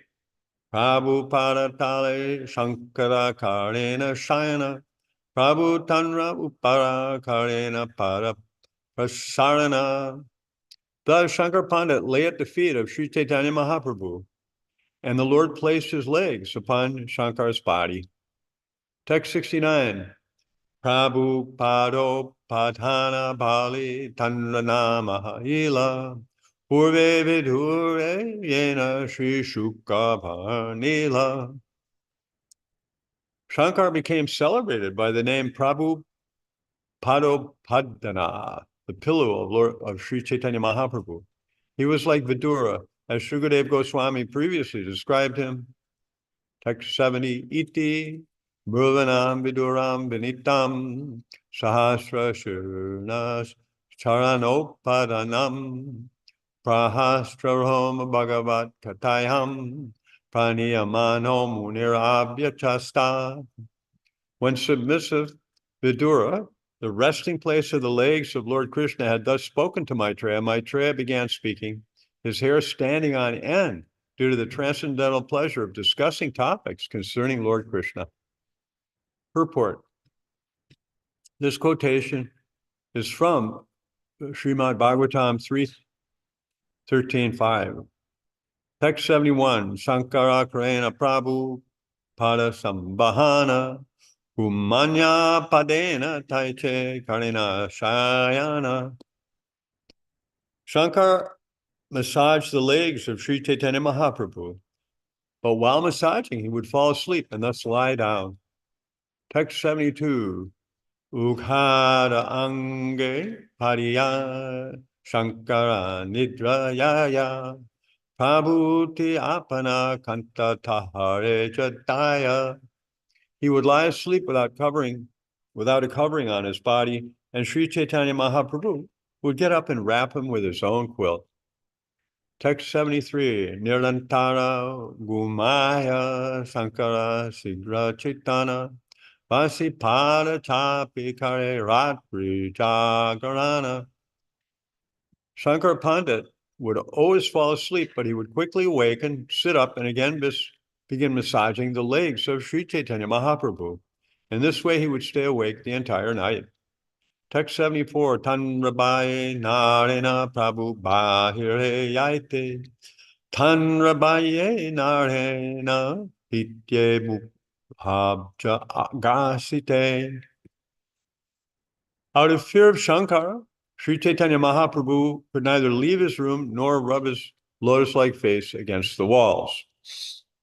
Text 75. Lila Mahaprabhu Raghunatha Das Gauranga Sava Kalpavikshe Karyaye Che Prakash This pastime of Sri Caitanya Mahaprabhu's has been described very nicely by Raghunath Das Goswami in his book known as Gauranga Stava Kalpavriksha. Text 76. Swaki asya panar buddha sadrishu go rasavirat pralapan unmadat satatam ati kurvan vikaladi dadad bitta shashmad vadana vidukashena rudhiram shatotam gorango ridaya udaya mamma madayati. Translation. Because of separation from his many friends in Vrindavan who were like his own life, Sri Caitanya Mahaprabhu spoke like a madman. His intelligence was transformed. Day and night he rubbed his moonlight face against the walls, and blood flowed from the injuries. May that Sri Caitanya Mahaprabhu rise in my heart and make me mad with love. Text 77. E mata Mahaprabhu ratriti vase prema sindhu magnarade kabudu vebase. In this way, Sri Caitanya Mahaprabhu stayed immersed day and night in an ocean of ecstatic love for Krishna. Sometimes he was submerged, sometimes he floated. Text 78. Eka kale Vaishakera Purnama Sidine Ratri Kale Mahaprabhu Chalila Udayane. One full moon night in the month of Vaishaka, April, May, Sri Caitanya Mahaprabhu went to a garden. Text 79, Jagannatha Balabanama Udyana Pradane Pravesha Karila Prabhu Lanya Paktagane. The Lord, along with his devotees, entered one of the nicest gardens called Jagannath Balaba. Text 80. Prapulhita Vriksha Bali Yena Vrindava Shuka Shari Pika Bringa Karyalapana. In the garden were fully blossomed trees and creepers exactly like those in Vrindavan. Bumblebees and birds like the Shuka, Shari, and Pika talked with one another. Text 81. Pushpa Gandalanyavahe Malaya Papana Guruhanya Tarulataya Shikaya Nachana. A mild breeze was blowing, carrying the fragrance of her aromatic flowers. The breeze had become a guru and was teaching all the trees and creepers how to dance. Text 82, Purna Chandra Chandrikayang Parama Ujbala Tarula Tadi Jyotsnaya Hare Jalamala. Brightly illumined by the full moon, the trees and creepers glittered in the light. Text 83, Charitu Gana Yahan Vasanta Pratana Deki Anandita Haila Gora Bhagavan. The 6 seasons, especially spring, seemed present there. Seeing the garden, Sri Caitanya Mahaprabhu, the Supreme Personality of Godhead, was very happy. Text 84, Lalita Lavanga Latta Pada Goayana Nurityakari Bulhena Prabhu Nijaganaltanya. In this atmosphere, the Lord and his associates sing the verse from the Gita Govinda, beginning with the words Lalita Lavanga Latta, as he danced and wandered about with them. Text 85, Pati Vriksha Bhali Aiche Brahmite Brahmite Aso Karatale Krishne Dekena Achampite. As he thus wandered around every tree and creeper, he came beneath an ashok tree and suddenly saw Lord Krishna. Text 86, Krishna Deki Mahaprabhu Dana Chalila Age Deki Ase Krishna Antardana Hila. When he saw Krishna, Sri Caitanya Mahaprabhu began running very swiftly, but Krishna smiled and disappeared. Text 87, Age Paila Krishna Tanre Puna Harana Bhumete padila prabhu murchitahanya. Having gotten Krishna and then lost him, Sri Chaitanya Mahaprabhu fell to the ground unconscious. Text 88, Krishna Shri Angagande Bariche Udyane Sheganda Panya Prabhu Aila Chaitane. The entire garden was filled with the scent of Lord Sri Krishna's transcendental body. When Sri Chaitanya Mahaprabhu smelled it, he fell unconscious at once. Text 89, Nirantara Nasaya Pashe Krishna Parima Ganda Aspadite Prabhu Haila Pagala. But the scent of Krishna's body incessantly entered his nostrils, and the Lord became mad to relish it. Text 90, Krishna Ganda Lupla Arana Sakire Kaila Se Shloka Pari Prabhu Arta Karila. Srimati Radharani once spoke a verse to her gopi friends describing how she hankers for the transcendental scent of Krishna's body. Sri Chaitanya Mahaprabhu recited that same verse and made its meaning clear. Text 91. Purhangamara jidvapu parimala ormi Krishtangana Svakanga Nalina Stake Shashi Yut Abja Ganda Prata Madan Duvara Chandan Agaru Sugandhi Charat Charachita Same Madana Mohana Saketano Dinasaspriham. The scent of Krishna's transcendental body surpasses the aroma of musk and attracts the minds of all women. The 8 lotus-like parts of his body distribute the fragrance of lotuses mixed with that of camphor. His body is anointed with aromatic substances like musk, camphor, sandalwood, and aguru. My dear friend, that personality of Godhead, also known as the enchanter of Cupid, always increases the desire of my nostrils. This verse is found, Prabhupada says in the purport, this verse is found in the Govinda Lilamrita 8.6.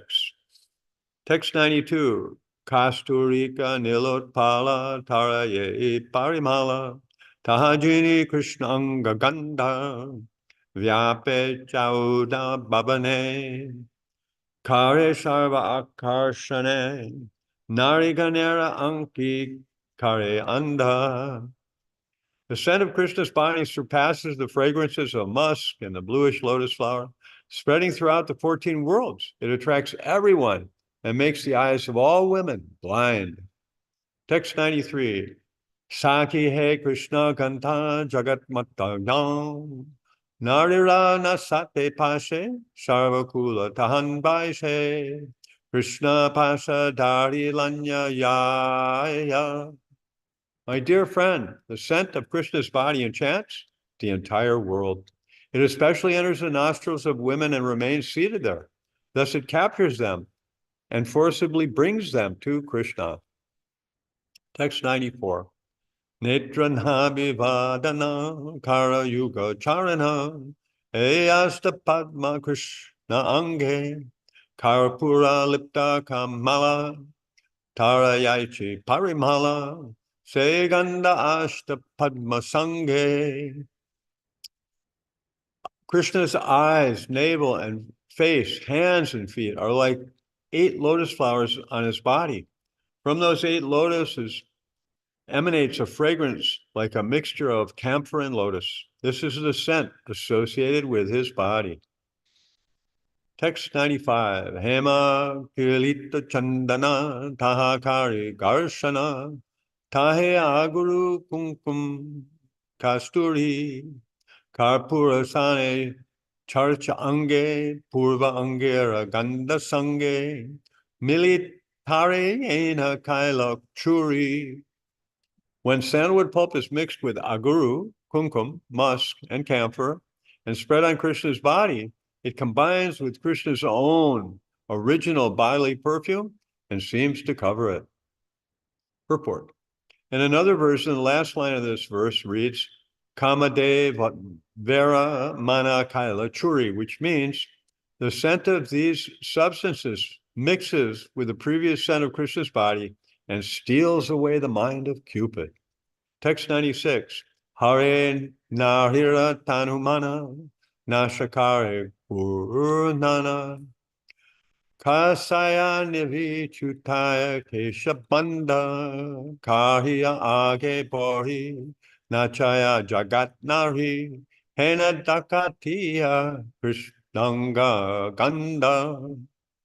The scent of Krishna's transcendental body is so attractive that it enchants the bodies and minds of all women. It bewilders their nostrils, loosens their belts and hair, and makes them bad women. All the women of the world come under its influence, and therefore the scent of Krishna's body is like a plunderer. Text 97. Sehe Gandhava Shanasa Sarakare Gantera Sa Kabu Paya Kabu Nahi Paya Pale Pia Petabare Pinya Pinya Tabubare Na Pale Trushnaya Marijaya. Falling completely under its influence, the nostrils yearn for it continuously, although sometimes they obtain it and sometimes not. When they do drink their fill, though, they still want more and more. But if they don't, out of thirst, they die. Text 98. Madana Mohanata Pasare Gandharata Jagan Nari Grahake Lopaya Mina Muye Deya Gandha Ganda Diya Kare Anda Gara Yaite Patanahi Paya. The dramatic actor Madan Mohan has opened a shop of scents that attracts the women of the world to be his customers. He delivers the scents freely, but they make the women all so blind they cannot find the path returning home. Text 99. E matta go bahari gande kaila mana churi bringa praye iti uti daya yaya riksha latta paishe Krishna spure se ashe Krishna na paya gandha matra paya. Sri Caitanya Mahāprabhu, his mind thus stolen by the scent of Krishna's body, ran here and there like a bumblebee. He ran to the trees and plants, hoping that Lord Krishna would appear, but instead he found only that scent.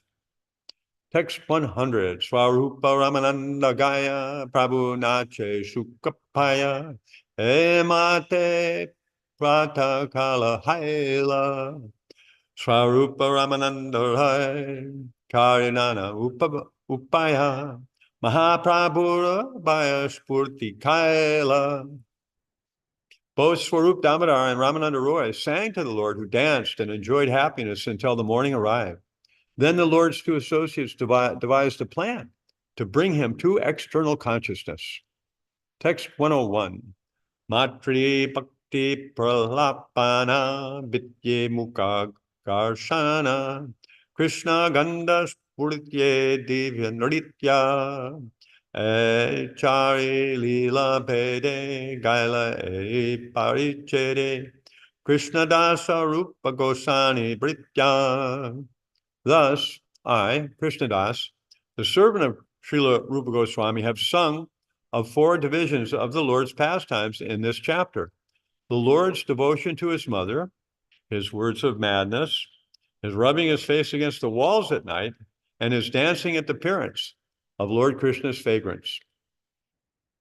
Purport. Krishnadas Kaviraj Goswami says that he has been able to describe these 4 pastimes of Sri Caitanya Mahāprabhu by the blessings of Srila Rupa Goswami. Krishnadas Kaviraj Goswami is not actually a direct disciple of Srila Rupa Goswami, but he followed the instructions given by Srila Rupa Goswami in the Bhakti Rasamrita Sindhu. He therefore acted according to the directions of Rupa Goswami and prayed in every chapter for his mercy. Text 102. E Mata Mahāprabhu Panyate Tanna Snanakare Kala Jagannatha Darshana. Sri Caitanya Mahāprabhu thus returned to external consciousness. He then bathed and went to see Lord Jagannath. Text 103. Alaukika Krishna lila divya shakti tara tarkera gochara nahi charita yanhara. The pastimes of Lord Krishna are uncommonly full of transcendental potency. It is a characteristic of such pastimes that they do not fall within the jurisdiction of experimental logic and arguments. Text 104. E prema sadha yahara antare pandit eha tara cheshta bhujite na pare. When transcendental love of Krishna awakens in someone's heart, even a learned scholar cannot comprehend its activities. Text 105. Tanyasyaham nava premam yasyon milati chetasi antarbani bir apyasa mudra shustu sudurgamam. The activities and symptoms of that exalted personality in whose heart love of Godhead has awakened cannot be understood even by the most learned scholar. Purport. This verse is quoted from the Bhakti Rasamrita Sindhu 1.4.17. Text 106. Alaukika prabhura cheshta pralapa shuniya tarka nakariha shuna vishvasakariya. The activities of Sri Caitanya Mahāprabhu are undoubtedly uncommon, especially as talking like a madman. Therefore, one who hears of these pastimes should not put forward mundane arguments. He should simply hear the pastimes with full faith. Text 107. Ihara satyat be pramana Sri Bhagavate Sri Radhara prema pralapa brahmara gitate. The evidence of the truth of these talks is found in the Srimad Bhagavatam. There in the section of the 12th canto known as Brahmara Gita, the song of the bumblebee. Srimati Radharani speaks insanely in ecstatic love for Krishna. Purport. When Uddhava arrived from Mathura carrying a message for the gopis began talking about Krishna and crying. Then Srimati Radharani saw a bumblebee and began speaking to it like someone mad, thinking that the bee was a messenger of Uddhava's or was someone very dear to him and Krishna. The verses are as follows in the Bhagavatam, 10th canto, 47th chapter, verses 12 through 21. Madhupakitava bando ma shprishangrim sapatnya Ucha vilulita mala kumkum samasruvirna Bahatu madhupatis tanmaninanam prasadam Yadu sadasi vidambyam yasya dutastham idrik.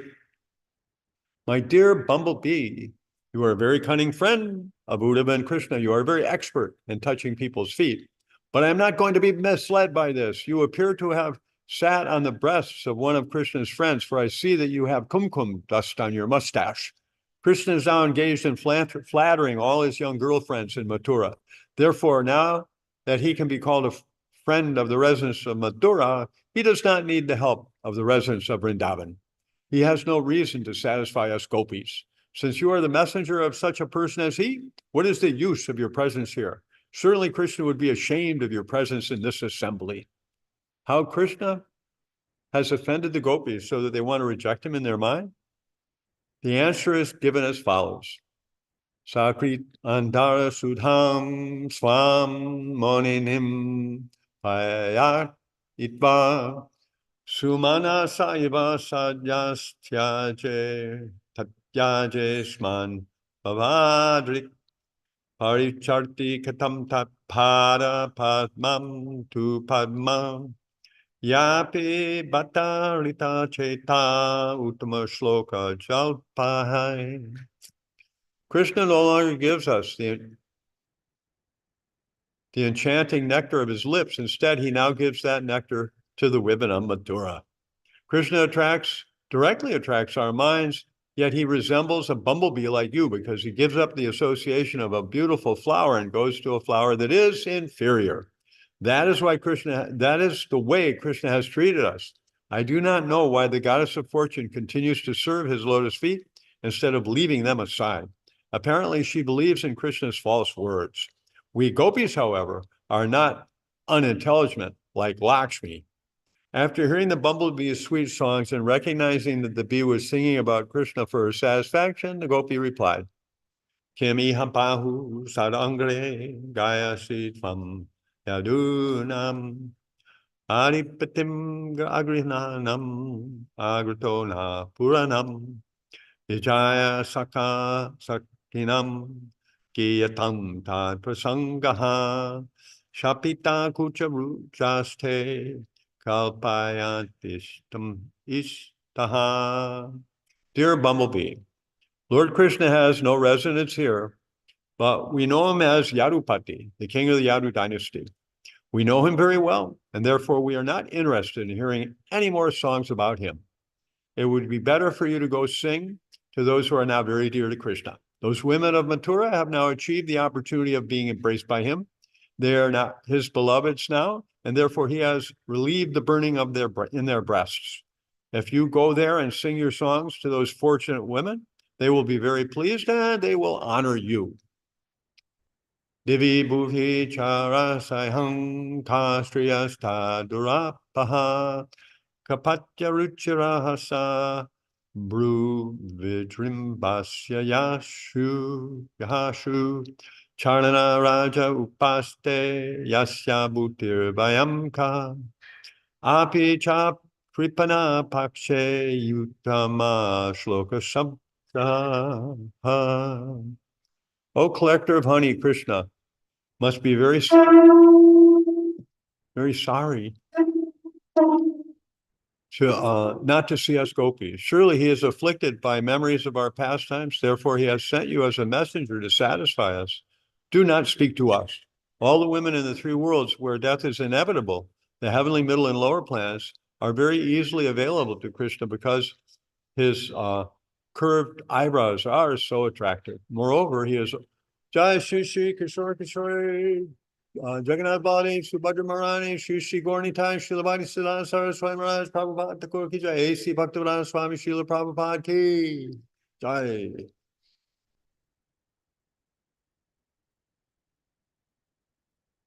Vishraja Sirasi Param Vedmyaham Chatukara Anunaya Virushaste Vityetya Yatir Mukuntat Svakrita Iha Vishrishta Pataya Patyanya Loka Vyasrijad Akrita Cheta Kimnu Sanyeham Asmin. You are buzzing at my feet just to be forgiven for your past offenses. Kindly go away from my feet. I know that Mukunda has taught you to speak very sweet, flattering words like this and to act as his messenger. These are certainly clever tricks. My dear Bumblebee, I can understand them. This is Krishna's offense. Do not tell Krishna what I have said, although I know you are very envious. We gopis have given up our husbands, our sons, and all the religious principles that promise better births, and now we have no business other than serving Krishna. Yet Krishna, by controlling his mind, has easily forgotten us. Therefore, don't speak of him anymore. Let us forget our relationship.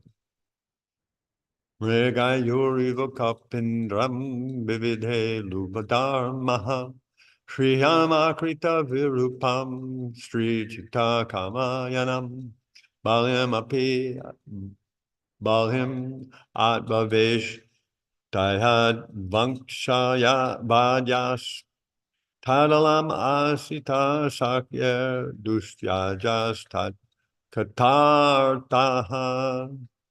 When we remember the past births of Krishna, my dear Bumblebee, we are very much afraid of him. In his incarnation as Lord Ramachandra, he acted just like a hunter and unjustly killed his friend Bali.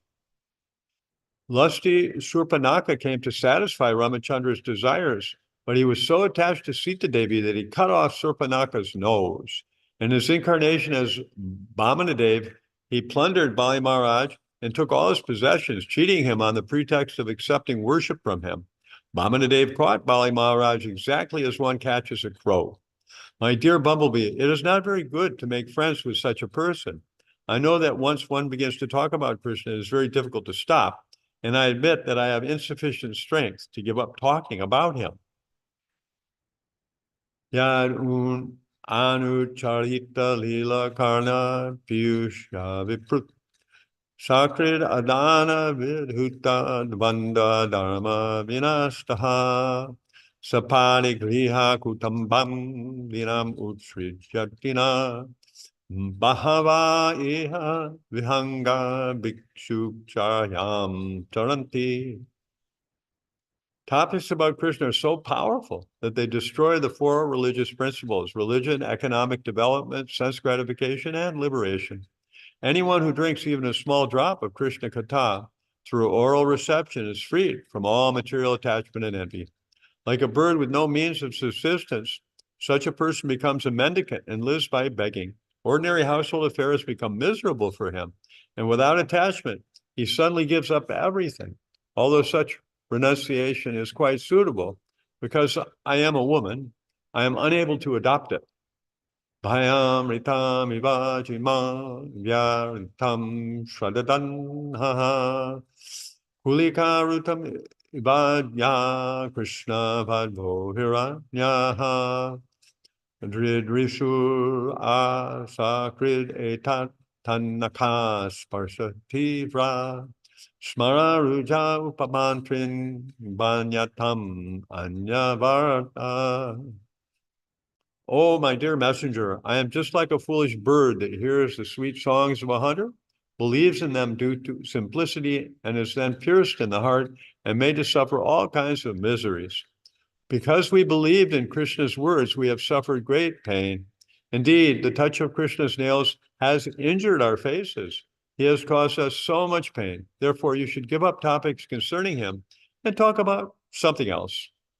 After hearing all these statements from Srimati Radhika, the bumblebee left and then returned. After some thought, the gopi said, Priyasaka punar akha prayasa presita kim varaya kim anuru manani osi me niga nayasiktam mihaspan dushya dvanda harshpam Satatam urasi Somya Shrir Badhu Sakam Aste.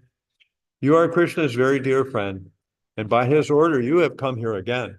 Therefore you are worshipable for me. O best of messengers, tell me now, what is your request? What do you want? Krishna cannot give up conjugal love, and therefore I understand that you have come here to take us to him. But how will you do that? We know that many goddesses of fortune now reside at Krishna's chest, and they constantly serve Krishna better than we can. Praising the bumblebee for its sobriety, she began to speak in great jubilation. Apibatu marupuyam aryaputro dun aste Marati sapatri gehan somya bandhum chagopan kvachidapi sakanta nakinkarani inam grinite mujam aguru sugandang murdnye anyasayat karunun. Krishna is now living like a gentleman at the Gurukul in Mathura, forgetting all the gopis of Vrindavan. But does he not remember the sweet house of his father, Nanda Maharaj? We are all naturally his maidservants. Does he not remember us? Does he ever speak about us? Or has he forgotten us completely? Will he ever forgive us and once again touch us with those hands fragrant with the scent of aguru?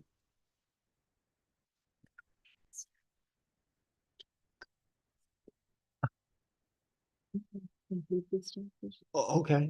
All right. Yeah. Text 108. Mahishira Gita Yena Dasamera Sheshe Panditena Bhujetara Artha Visheshe. Translation. The songs of the Queen of Dwarka, which are mentioned at the end of the 10th canto of Srimad Bhagavatam, have a very special meaning. They are not understood even by the most learned scholars. Purport. These songs of Srimad Bhagavatam are verses 15 through 24 of the 90th chapter of the 10th canto.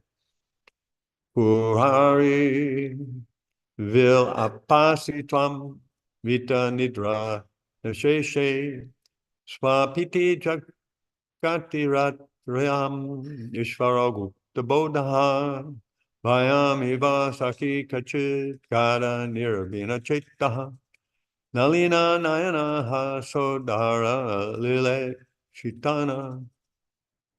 All the queens incessantly thought of Krishna. After their pastimes in the water, the queen said, our dear friend, the osprey, Krishna, is now asleep, but we stay awake at night because of him. You laugh at us when you see us awake at night, but why are you not sleeping? You seem absorbed in thoughts of Krishna. Have you also been pierced by Krishna's smile? His smile is very sweet. One who is pierced by such an arrow is very fortunate.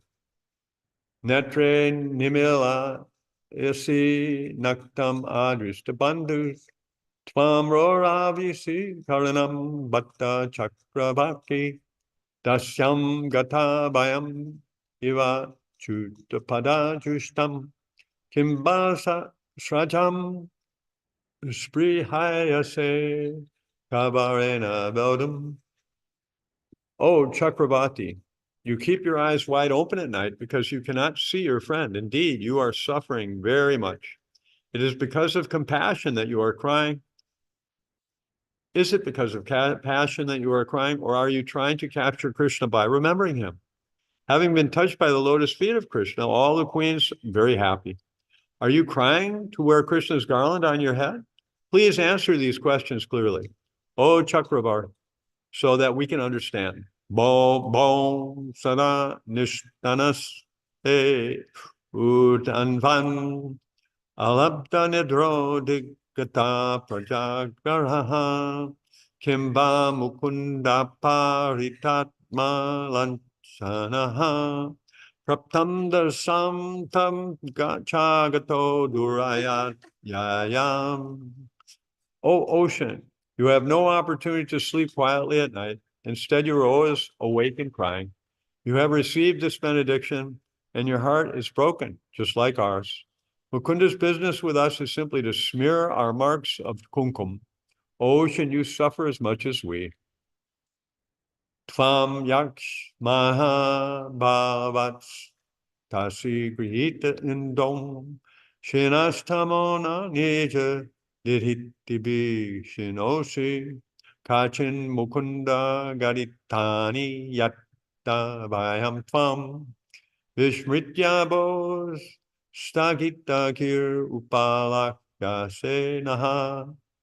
O moon, you appear to be suffering from a severe fever, perhaps tuberculosis. Indeed, your effulgence does not have the strength to destroy darkness. Have you become mad after hearing the songs of Krishna? Is that why you are silent? Seeing your suffering, we feel that you are one of us. Kim tva charitam asmabir malayani late priyam Govinda panga nirbine ridir ayasina smaran. Oh, Malayan priest, kindly tell us what wrong we have done to you. Why do you fan the flames of desire in our hearts? We have been pierced by the arrow of Govinda's glance, for he is perfect in the art of awakening the influence of Cupid. Megha Shrimam Tvam Asidaito Yadavendriya Rasyanunam Privat Sankam Bayam Eva Babanyai Pi Prema Badha Adyatum Kanta Savala Hridayo Smadvido Bashpadaraha Smritva Vishrajasi Muhir Duka Dastat Prasanga.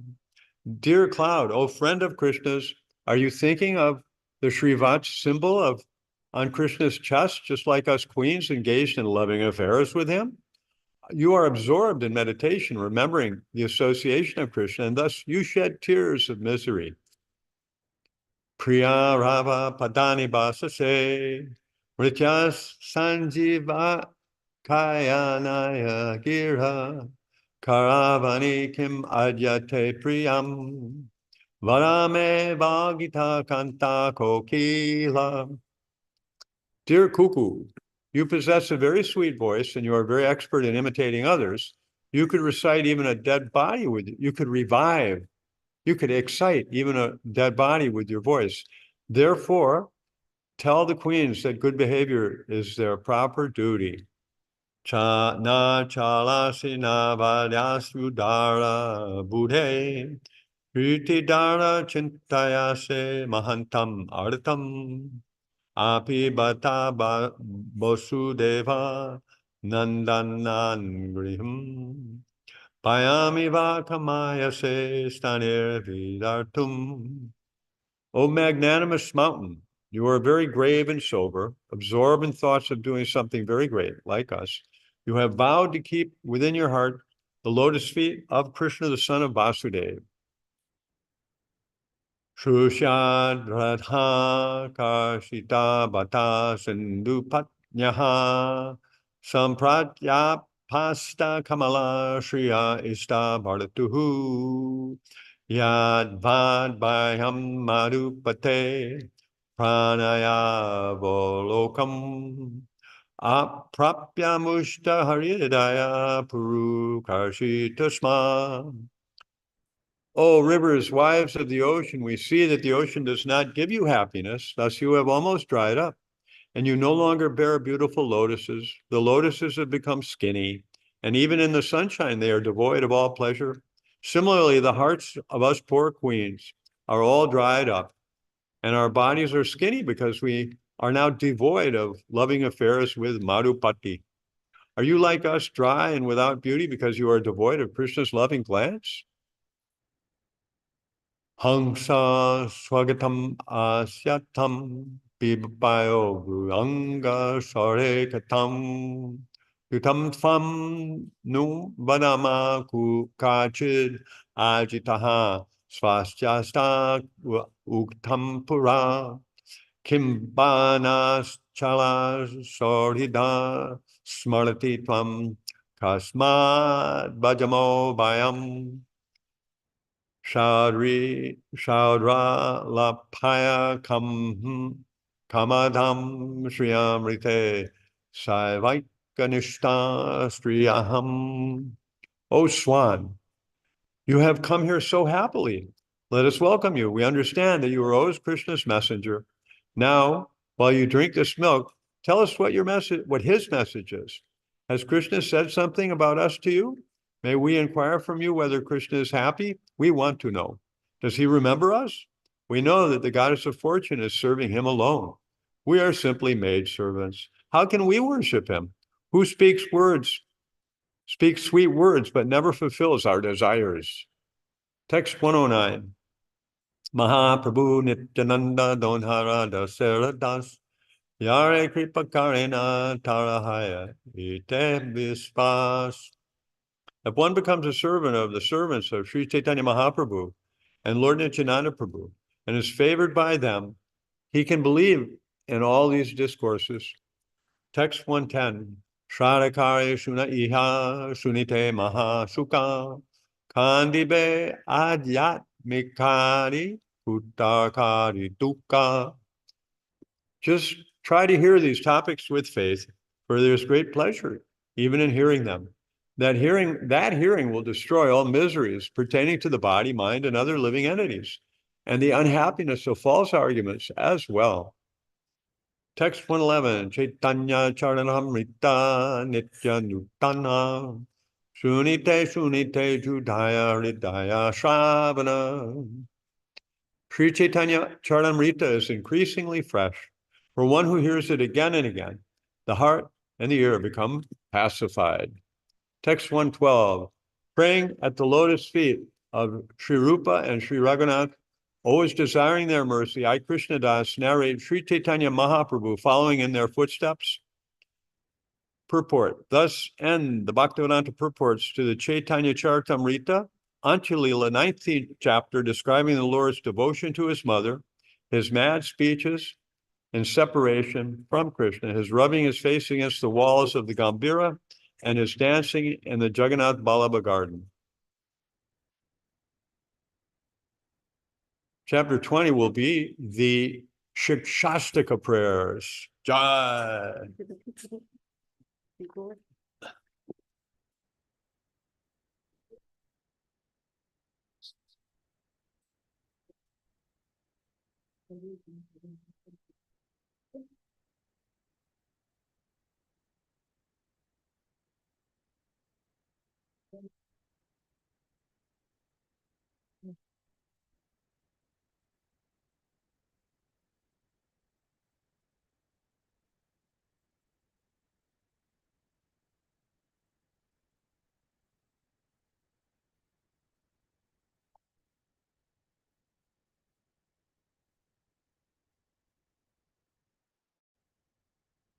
Sri Caitanya Caritamrta, Anthya, the Śikṣāṣṭaka prayers.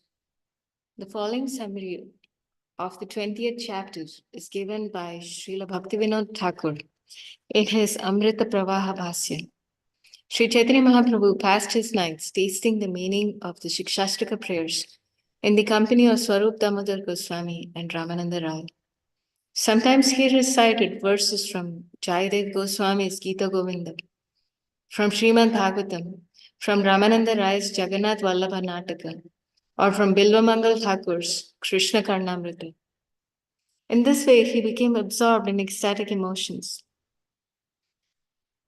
For the 12 years Sri Chaitanya Mahaprabhu lived at Jagannath Puri, he relished the taste of reciting such transcendental verses.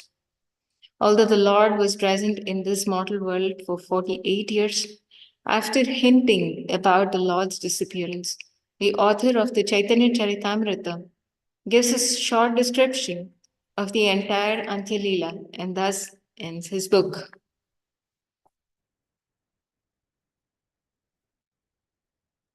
Text 1.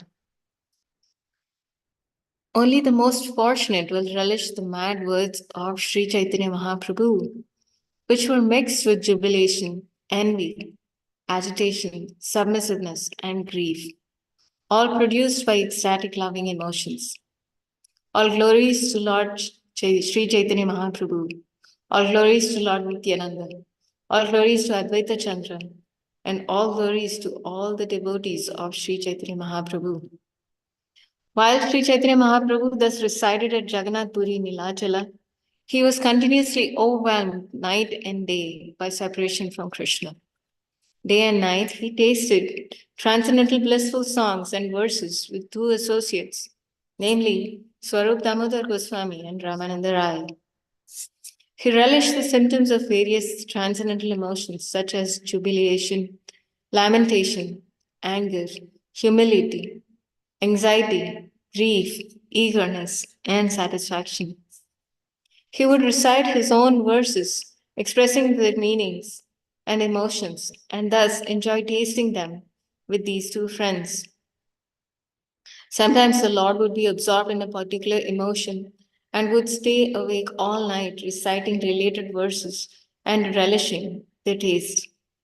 In great jubilation, Sri Chaitanya Mahaprabhu said, "My dear Swarup Damodar and Ramananda Rai, know from me that chanting the holy names is the most feasible means of salvation in this age of Kali. In this age of Kali, the process of worshipping Krishna is to perform sacrifice by chanting the holy name of the Lord. One who does so is certainly very intelligent, and he attains shelter at the lotus feet of Krishna." Purport. Further information, one may refer to Adi Lila, Chapter 3, Text 77-78. Text 10. In the age of Kali, intelligent persons perform congregational chanting to worship the incarnation of Godhead, who constantly sings the name of Krishna. Although his complexion is not blackish, he is Krishna himself. He is accompanied by his associates, servants, weapons, and confidential companions. This verse is spoken by Saint Karabhajana in Srimad Bhagavatam 11.5.32. For further information, see Adi Lila chapter 3, text 52. Simply by chanting the holy name of Lord Krishna, one can be freed from all undesirable habits This is the means of awakening all good fortune and initiating the flow of waves of love for Krishna. Textual. Let there be all victory for the chanting of the holy name of Lord Krishna, which can cleanse the mirror of the heart and stop the miseries of the blazing fire of material existence. This chanting is the waxing moon that spreads the white lotus of good fortune for all living entities. It is the life and soul of all education. The chanting of the holy name of Krishna expands the blissful ocean of transcendental life.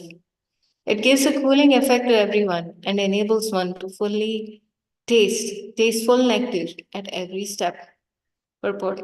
This is the first verse of Sri Chaitanya Mahaprabhu's Śikṣāṣṭaka. The other 7 verses are found in text 16, 21, 29, 32, 36, 37, and 47. Text 13. Translation. By performing congregational chanting of the Hare Krishna mantra, one can destroy the sinful condition of material existence, purify the unclean heart, and awaken all varieties of devotional service. The result of chanting is that one awakens his love for Krishna and tastes transcendental bliss. Ultimately, one attains the association of Krishna and engages in his devotional service, as if immersing himself in a great ocean of love. Lamentation and humility awoke within Sri Chaitanya Mahaprabhu, and he began reciting another of his own verses. By hearing the meaning of that verse, one can forget all unhappiness and lamentation. My Lord, O Supreme Personality of Godhead, in your holy name there is all good fortune for the living entity. And therefore you have many names, such as Krishna and Govinda, by which you expand yourself. You have invested all your potencies in those names, and there are no hard and fast rules for remembering them. My dear Lord, although you bestow such mercy upon the fallen conditioned souls by liberally teaching your holy names, I am so unfortunate that I commit offenses while chanting the holy name, and therefore I do not achieve attachment for chanting. Because people vary in their desires, you have distributed various holy names by your mercy. Regardless of time and place, one who chants the holy name, even while eating or sleeping, attains all perfection. You have invested your full potencies in each individual holy name, but I am so unfortunate that I have no attachment for chanting your holy names. Sri Chaitanya Mahaprabhu continued, O Swarup Damodar Goswami and Ramananda Rai, hear from me the symptoms of how one should chant the Hare Krishna Mahamantra to awaken very easily one's dormant love for Krishna. One who thinks himself lower than the grass, one who is more tolerant than a tree, and who does not expect personal honor but is always prepared to give all respects to others can very easily chant the holy name of the Lord. These are the symptoms of one who chants the Hare Krishna Mahamantra. Although he is very exalted, he thinks himself lower than the grass on the ground. Like a tree, he tolerates everything in 2 ways. When a tree is cut down, it does not protest. And even when drying up, it does not ask anyone for water. The tree delivers its fruits, flowers, and whatever it possesses to anyone and everyone. It tolerates scorching heat and torrents of rain, and yet it gives shelter to others. Although a Vaishnava is the most exalted person, he is prideless and gives all respect to everyone, knowing everyone to be the resting place of Krishna. If one chants the holy name of Lord Krishna in this manner, he will certainly awaken his dormant love for Krishna's lotus feet.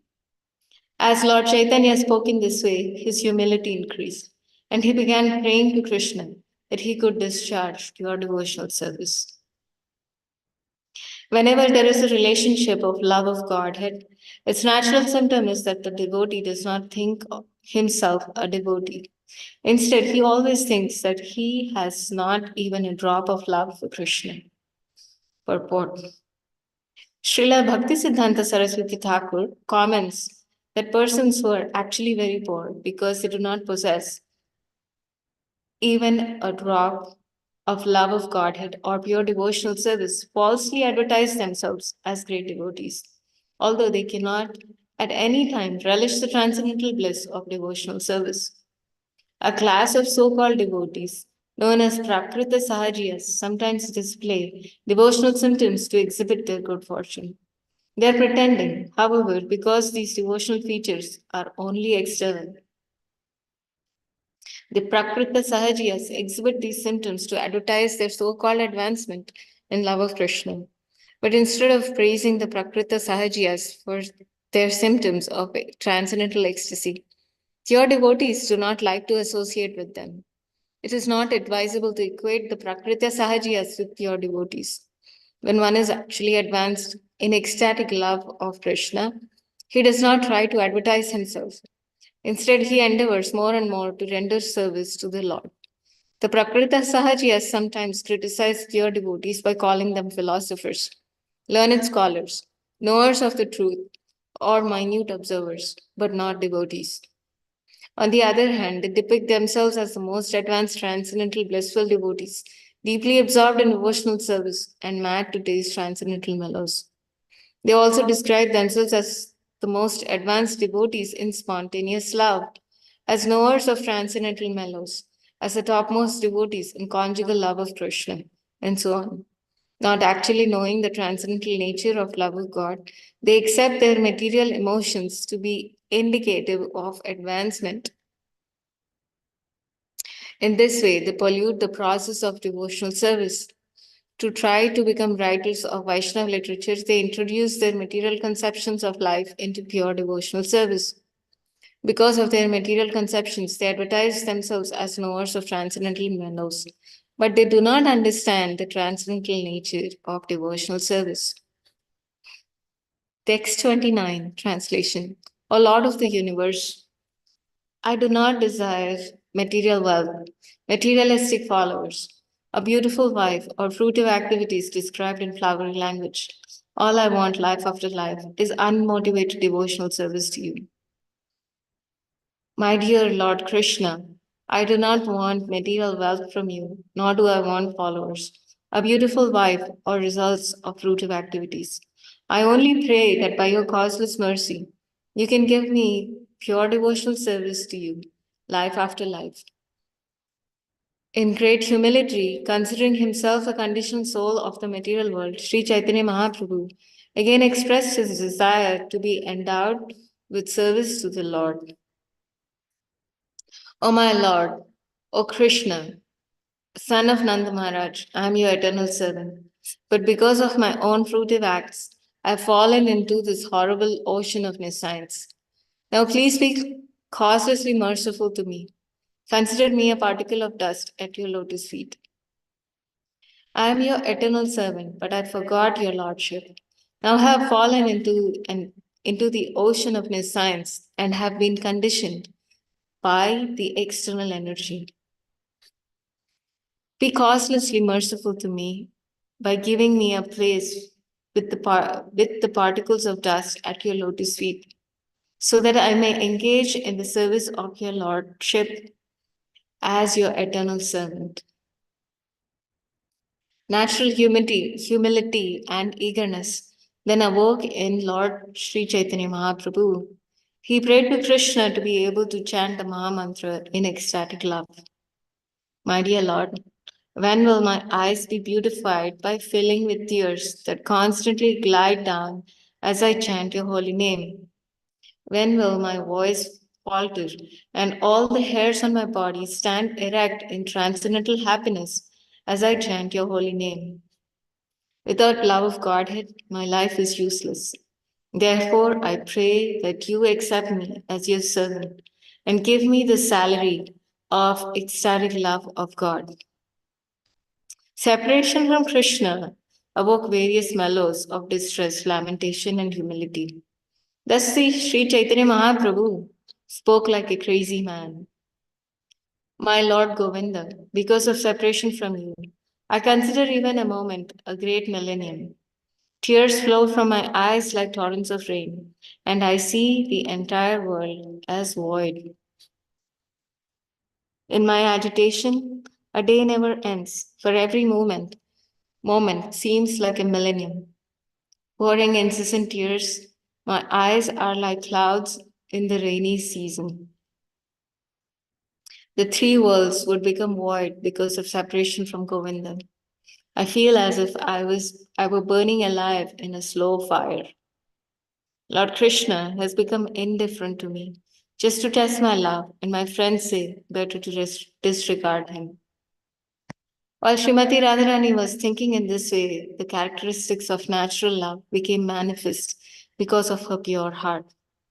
The ecstatic symptoms of envy, great eagerness, humility, zeal, and supplication all became manifest at once. In that mood, the mind of Srimati Radharani was agitated, and therefore she spoke a verse of advanced devotion to her gopi friends. In the same spirit of ecstasy, Sri Chaitanya Mahaprabhu recited that verse, and as soon as he did so, he felt like Srimati Radharani. Let Krishna tightly embrace this maidservant who has fallen at his lotus feet, or let him trample me, or break my heart by never being visible to me. He is a debauchee, after all, and can do whatever he likes. But still, he alone and no one else is the worshipable Lord of my heart. I am a maidservant at the lotus feet of Krishna. He is the embodiment of transcendental happiness and mellows. If he likes, he can tightly embrace me and make me feel oneness with him. Or by not giving me his audience, he may corrode my mind and body. Nonetheless, it is he who is the Lord of my life. My dear friend, just hear the decision of my mind. Krishna is the Lord of my life in all conditions, whether he shows me affection or kills me by giving me unhappiness. Sometimes Krishna gives up the company of other gopis and becomes controlled, mind and body, by me. Thus, he manifests my good fortune and gives others distress by performing his loving affairs with me.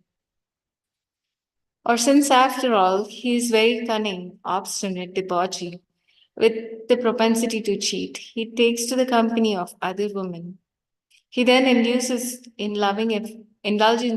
loving affairs with them in front of me to give distress to my mind. Nonetheless, he is still the Lord of my life. I do not mind my personal distress. I only wish for the happiness of Krishna. For his happiness is the goal of my life. However, if he feels great happiness in giving me distress, that distress is the best of my happiness. Purport. Srila Bhaktisiddhanta Saraswati Thakur says that a devotee does not care about his own happiness and distress. He is simply interested in seeing that Krishna is happy, and for that purpose he engages in various activities. A pure devotee has no way of sensing happiness except by seeing that Krishna is happy in every respect. If Krishna becomes happy by giving him distress, such a devotee accepts that unhappiness as the greatest of all happiness. Those who are materialistic, however, who are very proud of material wealth and have no spiritual knowledge like the Prakrita Sahajiyas, regard their own happiness as the aim of life. Some of them aspire to enjoy themselves by sharing the happiness of Krishna. This is the mentality of fruitive workers who want to enjoy sense gratification by making a show of service to Krishna. Text 53. If Krishna, attracted by the beauty of some other woman, wants to enjoy with her but is unhappy because he cannot get her, I fall down at her feet, catch her hand, and bring her to Krishna to engage her for his happiness. When a beloved gopi shows symptoms of anger towards Krishna, Krishna is very satisfied. Indeed, he is extremely pleased when chastised by such a gopi. She shows her pride suitably, and Krishna enjoys that attitude. Then she gives up her pride with a little endeavor. Why does the woman continue to live who knows that Krishna's heart is unhappy, but who still shows her deep anger towards him? She is interested in her own happiness. I condemn such a woman to be struck on her head with a thunderbolt, for we simply want the happiness of Krishna. Purport. A devotee who is satisfied only with his own sense gratification certainly falls down from the service of Krishna. Being attracted by material happiness, he later joins the Prakrita Sahajiyas, who are considered to be non devotees. 56. If a gopi envious of me satisfies Krishna and Krishna desires her, I shall not hesitate to go to her house and become her maidservant, for then my happiness will be awakened. The wife of a Brahmana suffers from leprosy, manifested herself as the topmost of all chaste women by serving a prostitute to satisfy her husband. She thus stopped the movement of the sun, brought her dead husband back to life, and satisfied the three principal demigods, Brahma, Vishnu, and Maheshwara. Purport by Srila Prabhupada. The Aditya Purana, Markandeya Purana, and Padma Purana tell about a Brahmana who was suffering from leprosy but had a very chaste and faithful wife. He desired to enjoy the company of a prostitute, and therefore his wife went to her and became her maidservant just to draw her attention for his service. When the prostitute agreed to associate with him, the wife brought her the leprotic husband. When the leper, the sinful son of a Brahmana, saw the chastity of his wife, he finally abandoned his sinful intentions. While coming home, however, he touched the body of Markandeya Rishi, who thus cursed him to die at sunrise. Because of her chastity, the woman was very powerful.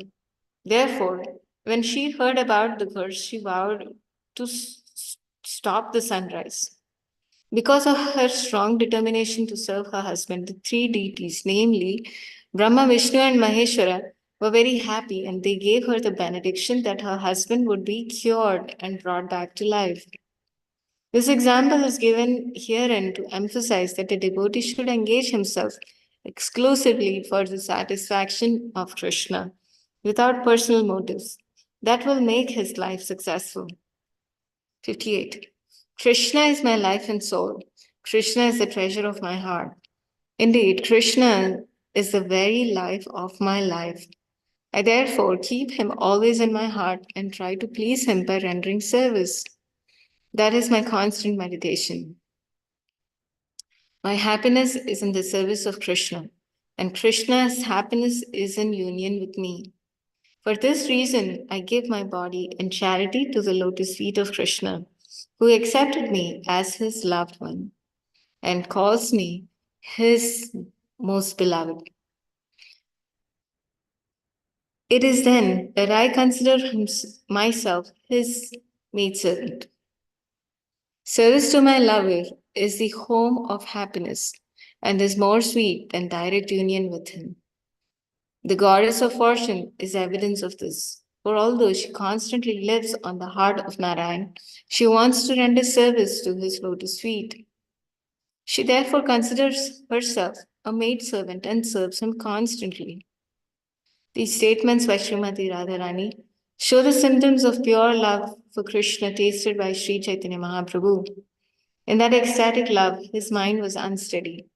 Transformations of transcendental love spread throughout his entire body, and he could not sustain his body and mind.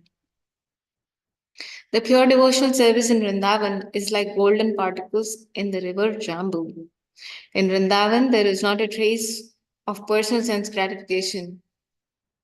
It is to advertise such pure love in this material world that Sri Chaitanya Mahaprabhu has written the previous verse and explained its meaning. The verse referred to here is text 47, the 8th verse of the Śikṣāṣṭaka.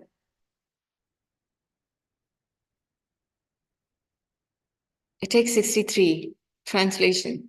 Thus overwhelmed by ecstatic love, Sri Chaitanya Mahaprabhu spoke like a madman and recited suitable verses. The Lord had formerly composed these 8 verses to teach people in general. Now he personally tasted the meaning of the verses, which are called the Śikṣāṣṭaka. If anyone recites or hears these 8 verses of instruction by Sri Caitanya Mahaprabhu, his ecstatic love and devotion for Krishna increase day by day. Although Sri Caitanya Mahaprabhu is as deep and grave as millions of oceans, when the moon of his various emotions rises, he becomes restless. When Sri Chaitanya Mahaprabhu read the verses of Jayadev's Gita Govinda of Srimad Bhagavatam, of Ramananda Ray's drama Jagannath Vallabha Nataka, and of Bilvamangal Thakur's Krishna Karnamrita, he was overwhelmed by various ecstatic emotions of those verses as he tasted their purports. For 12 years, Sri Chaitanya Mahaprabhu remained in that state day and night.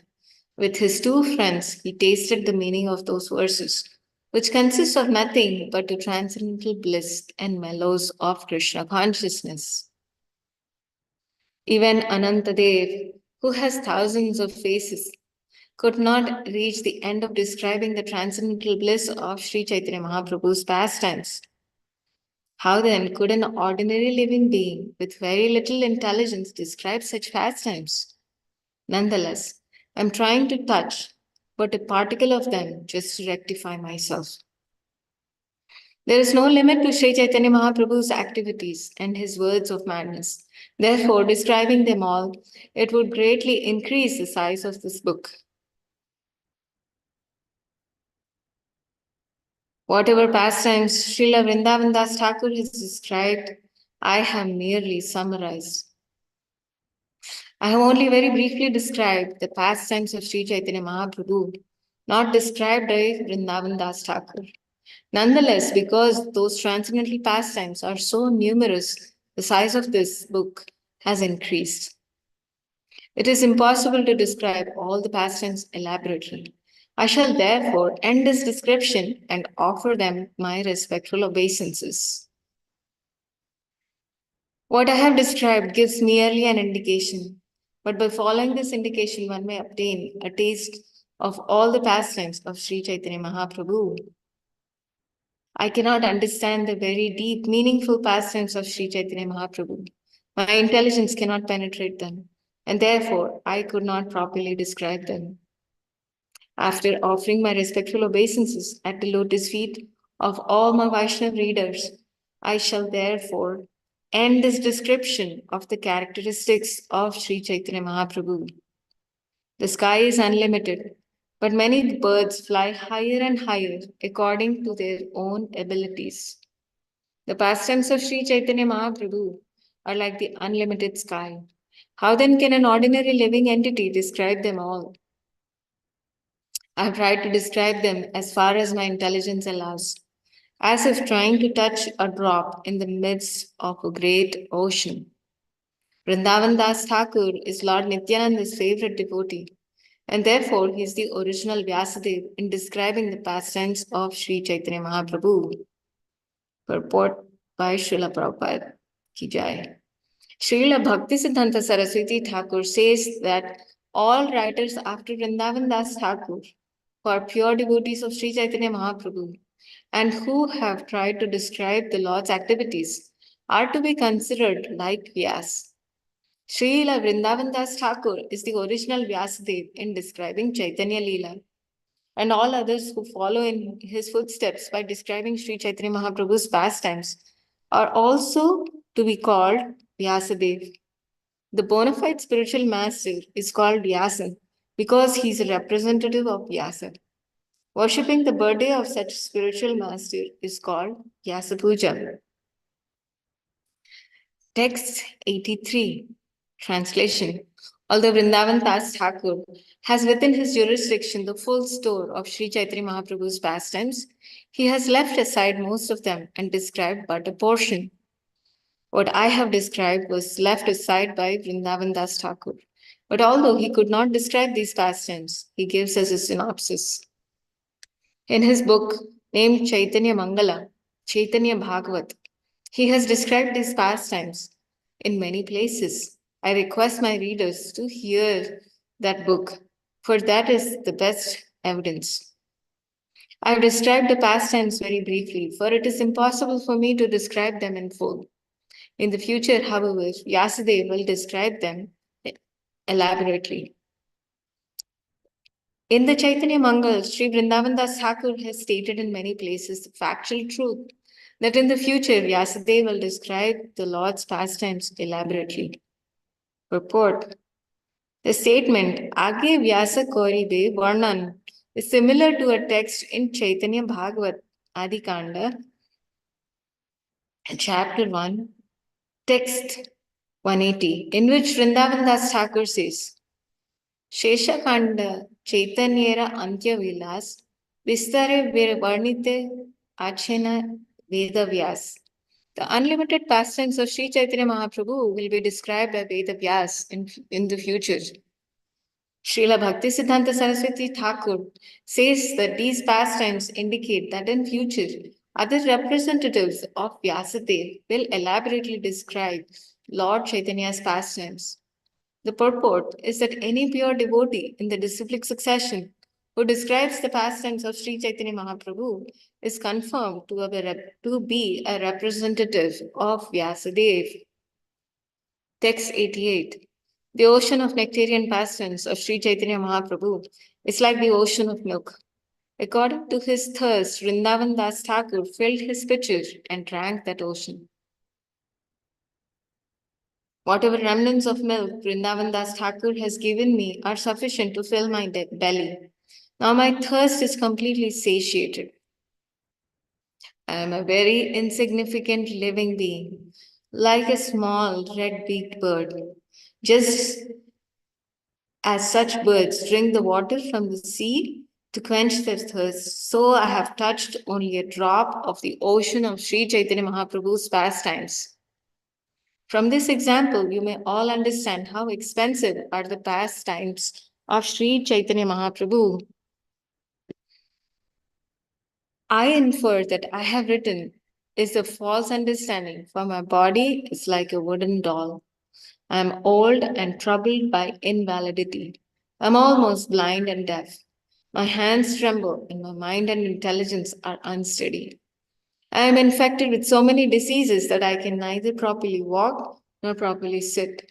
Indeed, I am exhausted by 5 kinds of diseases. I may die at any time of the day or night. I have previously given an account of my inabilities. Please hear the reason why I nonetheless still write.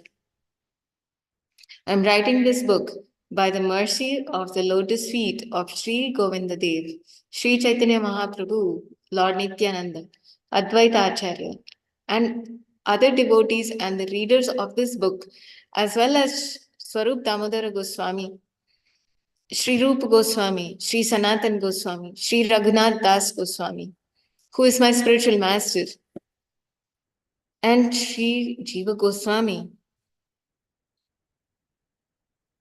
I have also been specifically favored by another Supreme Personality. Sri Madan Mohan deity of Vrindavan has given the order that this is making me write. Although this should not be disclosed, I disclose it because I am unable to remain silent. If I did not disclose this fact, I would be guilty of ingratitude to the Lord. Therefore, my dear readers, please do not consider me too proud or be angry at me. It is because I have offered my prayers unto the lotus feet of all of you that whatever I have written about Sri Chaitanya Mahaprabhu has been possible. Now let me repeat all the pastimes of the Anthya lila, for if I do so, I shall taste the pastimes again. The first chapter describes how Rupa Goswami met Sri Chaitanya Mahaprabhu for the second time and how the Lord heard his 2 dramas, Vidagdha Madhava and Lalita Madhava. The chapter also described the incidents of Shivananda Sen's dog, who was induced by Sri Chaitanya Mahaprabhu to chant the holy name of Krishna and was thus liberated. The second chapter tells how the Lord instructively punished Junior Haridas. Also in that chapter is a description of the wonderful vision of Shivananda Sen. In the third chapter is a description of the forceful glories of Haridas Thakur. That chapter also mentions how Damodar Pandit spoke words of criticism to Sri Chaitanya Mahaprabhu. The third chapter also tells how Sri Chaitanya Mahaprabhu delivered everyone by bestowing upon the universe the holy name of the Lord. And it describes how Haridas Thakur established the glories of the holy name by his practical example. The fourth chapter describes Sanatan Goswami's second visit to Sri Chaitanya Mahaprabhu and how the Lord saved him from committing suicide. The fourth chapter also tells how Sanatan Goswami was tested in the sunshine of Jeshta, May, June, and was then empowered and sent back to Vrindavan. The fifth chapter tells how the Lord showed his favor to Pradyumna Mishra and made him hear topics of Krishna from Ramananda Rai. The chapter also describes how Swarup Damodar Goswami rejected the drama of a poet from Bengal and established the glories of the deity. The sixth chapter describes how Raghunath Das Goswami met Sri Chaitanya Mahaprabhu and performed the chipped rice festival in accordance with Nityananda Prabhu's orders. That chapter also tells how the Lord entrusted Raghunath Das Goswami to the care of Swarup Damodar Goswami and gave Raghunath Das the gift of a stone from Govardhan Hill and a garland of small conch shells. The seventh chapter tells how Sri Chaitanya Mahaprabhu met Vallabha Bhatta and dismantled his false pride in various ways. The eighth chapter describes the arrival of Ramachandra Puri, and how Sri Chaitanya Mahaprabhu minimized his eating due to fear of him. In the ninth chapter is a description of how Gopinath Patnaik was delivered and how the people of the three worlds were able to see Sri Chaitanya Mahaprabhu. In the 10th chapter, I have described how Sri Chaitanya Mahaprabhu tasted the food given by his devotees. And I have also described the assortments in the bags of Raghava Pandit. Also, in that chapter is a description of how the Lord examined Govinda and how he danced in the temple. The 11th chapter describes the disappearance of Haridas Thakur and how Chaitanya Mahaprabhu, the Supreme Personality of Godhead, showed his affection for his devotees. In the 12th chapter are descriptions of how Jagadananda Pandit broke a pot of oil and how Lord Nityananda chastised Shivananda Sen. The 13th chapter tells how Jagadananda Pandit went to Mathura and returned to how Sri Chaitanya Mahaprabhu by chance heard a song sung by Devadasi, dancing girl. Also in the 13th chapter is an account of how Raghunath Bhatta met Sri Chaitanya Mahaprabhu, who by his causeless mercy sent him to Vrindavan. In the 14th chapter describes the beginning of the Lord's spiritual trance, in which his body was at Jagannath Puri, but his mind was in Vrindavan. Also in that chapter is a description of how Sri Chaitanya Mahaprabhu fell down in front of the Simhadwara gate of the Jagannath temple. His bones separated at the joints and how various transcendental symptoms awakened in him. Also in that chapter is a description of how Sri Chaitanya Mahaprabhu ran towards Chataka Parvat and spoke like a madman. In the 15th chapter is a description of how Sri Chaitanya Mahaprabhu entered a garden on the seashore and mistook it for Vrindavan.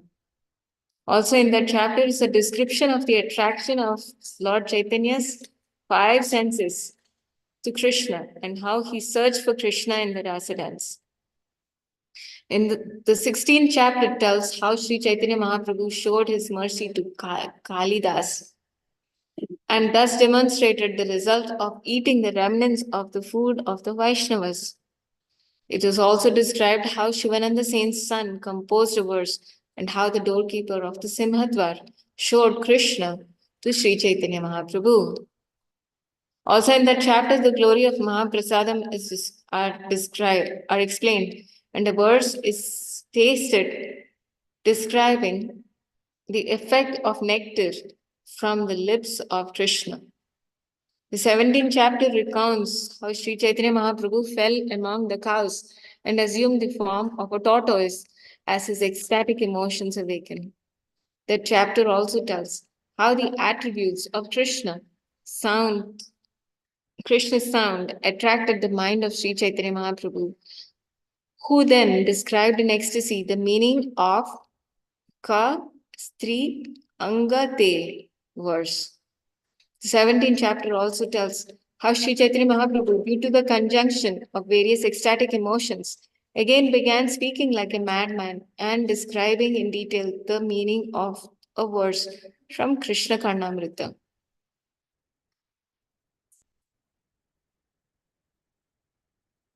In the 18th chapter is an account of how the Lord fell into the ocean and in ecstasy saw in a dream the pastimes of water fight between Krishna and the gopis. In that dream, Sri Chaitanya Mahaprabhu saw Krishna's picnic in the forest. As Lord Chaitanya floated in the sea, a fisherman caught him, and then the Lord returned to his own residence. All this is recounted in the 8th chapter. In the 19th chapter is a description of how Lord Sri Chaitanya Mahaprabhu rubbed his face against the walls and spoke like a madman because of separation from Krishna. That chapter also describes Krishna's wandering in a garden on a spring night, and it fully describes the meaning of a verse about the scent of Krishna's body. The 20th chapter tells how Sri Chaitanya Mahaprabhu recited his own 8 stanzas of instruction and tasted their meaning in ecstatic love. Sri Chaitanya Mahaprabhu composed these eight stanzas to instruct the devotees, but he also personally tasted their meaning. I've thus repeated the principal pastimes and their meaning, for by such repetition one can remember the descriptions in this book. In every chapter there are various topics, but I have repeated only those that are principal, for not all of them could be described again. The Vrindavan deities of Madan Mohan with Srimati Radharani, Govinda with Srimati Radharani, and Gopinath with Srimati Radharani are the life and soul of the Gaudiya Vaishnavas. So that my desires may be fulfilled, I place the lotus feet of these personalities on my head. Lord Sri Chaitanya Mahaprabhu with Lord Nityananda, Advaita Acharya and their devotees, as well as Sri Swarup Damodar Goswami, Sri Rupa Goswami, Sri Sanatan Goswami, Sri Raghunath Das Goswami, who is my spiritual master, and Srila Jiva Goswami. Srila Raghunath Das Goswami was the instructing spiritual master of Krishnadas Kaviraj Goswami and has therefore been described as Sri Guru. The mercy of the lotus feet is my spiritual masters, and my words are my disciples, whom I have made dance in various ways. For quote, Upadhyayi or Upadhyaya refers to one who teaches when appropriate. Upetya adhyayate asmat. In the Manu Samhita it is said, Ekadesham tu vasu vedasya vedantagni api va punaha yo dhyapati vritti artham upadhyayasya uchyate. One who teaches others a part of the Vedas or literature supplementary to the Vedas may be called Upadhyaya. Upadhyaya also refers to one who teaches art. Seeing text 148. Seeing the fatigue of the disciples, the spiritual master has stopped making them dance. And because that mercy no longer makes them dance, my words now sit silently. My inexperienced words do not know how to dance by themselves. The mercy of the Guru made them dance as much as possible, and now after dancing, they have taken rest. I now worship the lotus feet of all my readers, for by the mercy of their lotus feet, there is all good fortune. If one hears the pastimes of Lord Sri Chaitanya Mahaprabhu as described in Sri Chaitanya Caritamrta, I wash his lotus feet and drink the water. I decorate my head with the dust of the lotus feet of my audience. Now you have all drunk this nectar, and therefore my labor is successful. Praying at the lotus feet of Sri Rupa and Sri Raghunath, desiring their mercy, I, Krishna Das, narrate Sri Chaitanya Charitamrta following in their footsteps. Sri Chaitanya Charitamrita is filled with the activities of Sri Chaitanya Mahāprabhu, who is the Supreme Personality of Godhead Himself. It invokes all good fortune and destroys everything inauspicious. If one tastes the nectar of Sri Chaitanya Charitamrita with faith and love, I become like a bumblebee tasting the nectar of transcendental love from his lotus feet.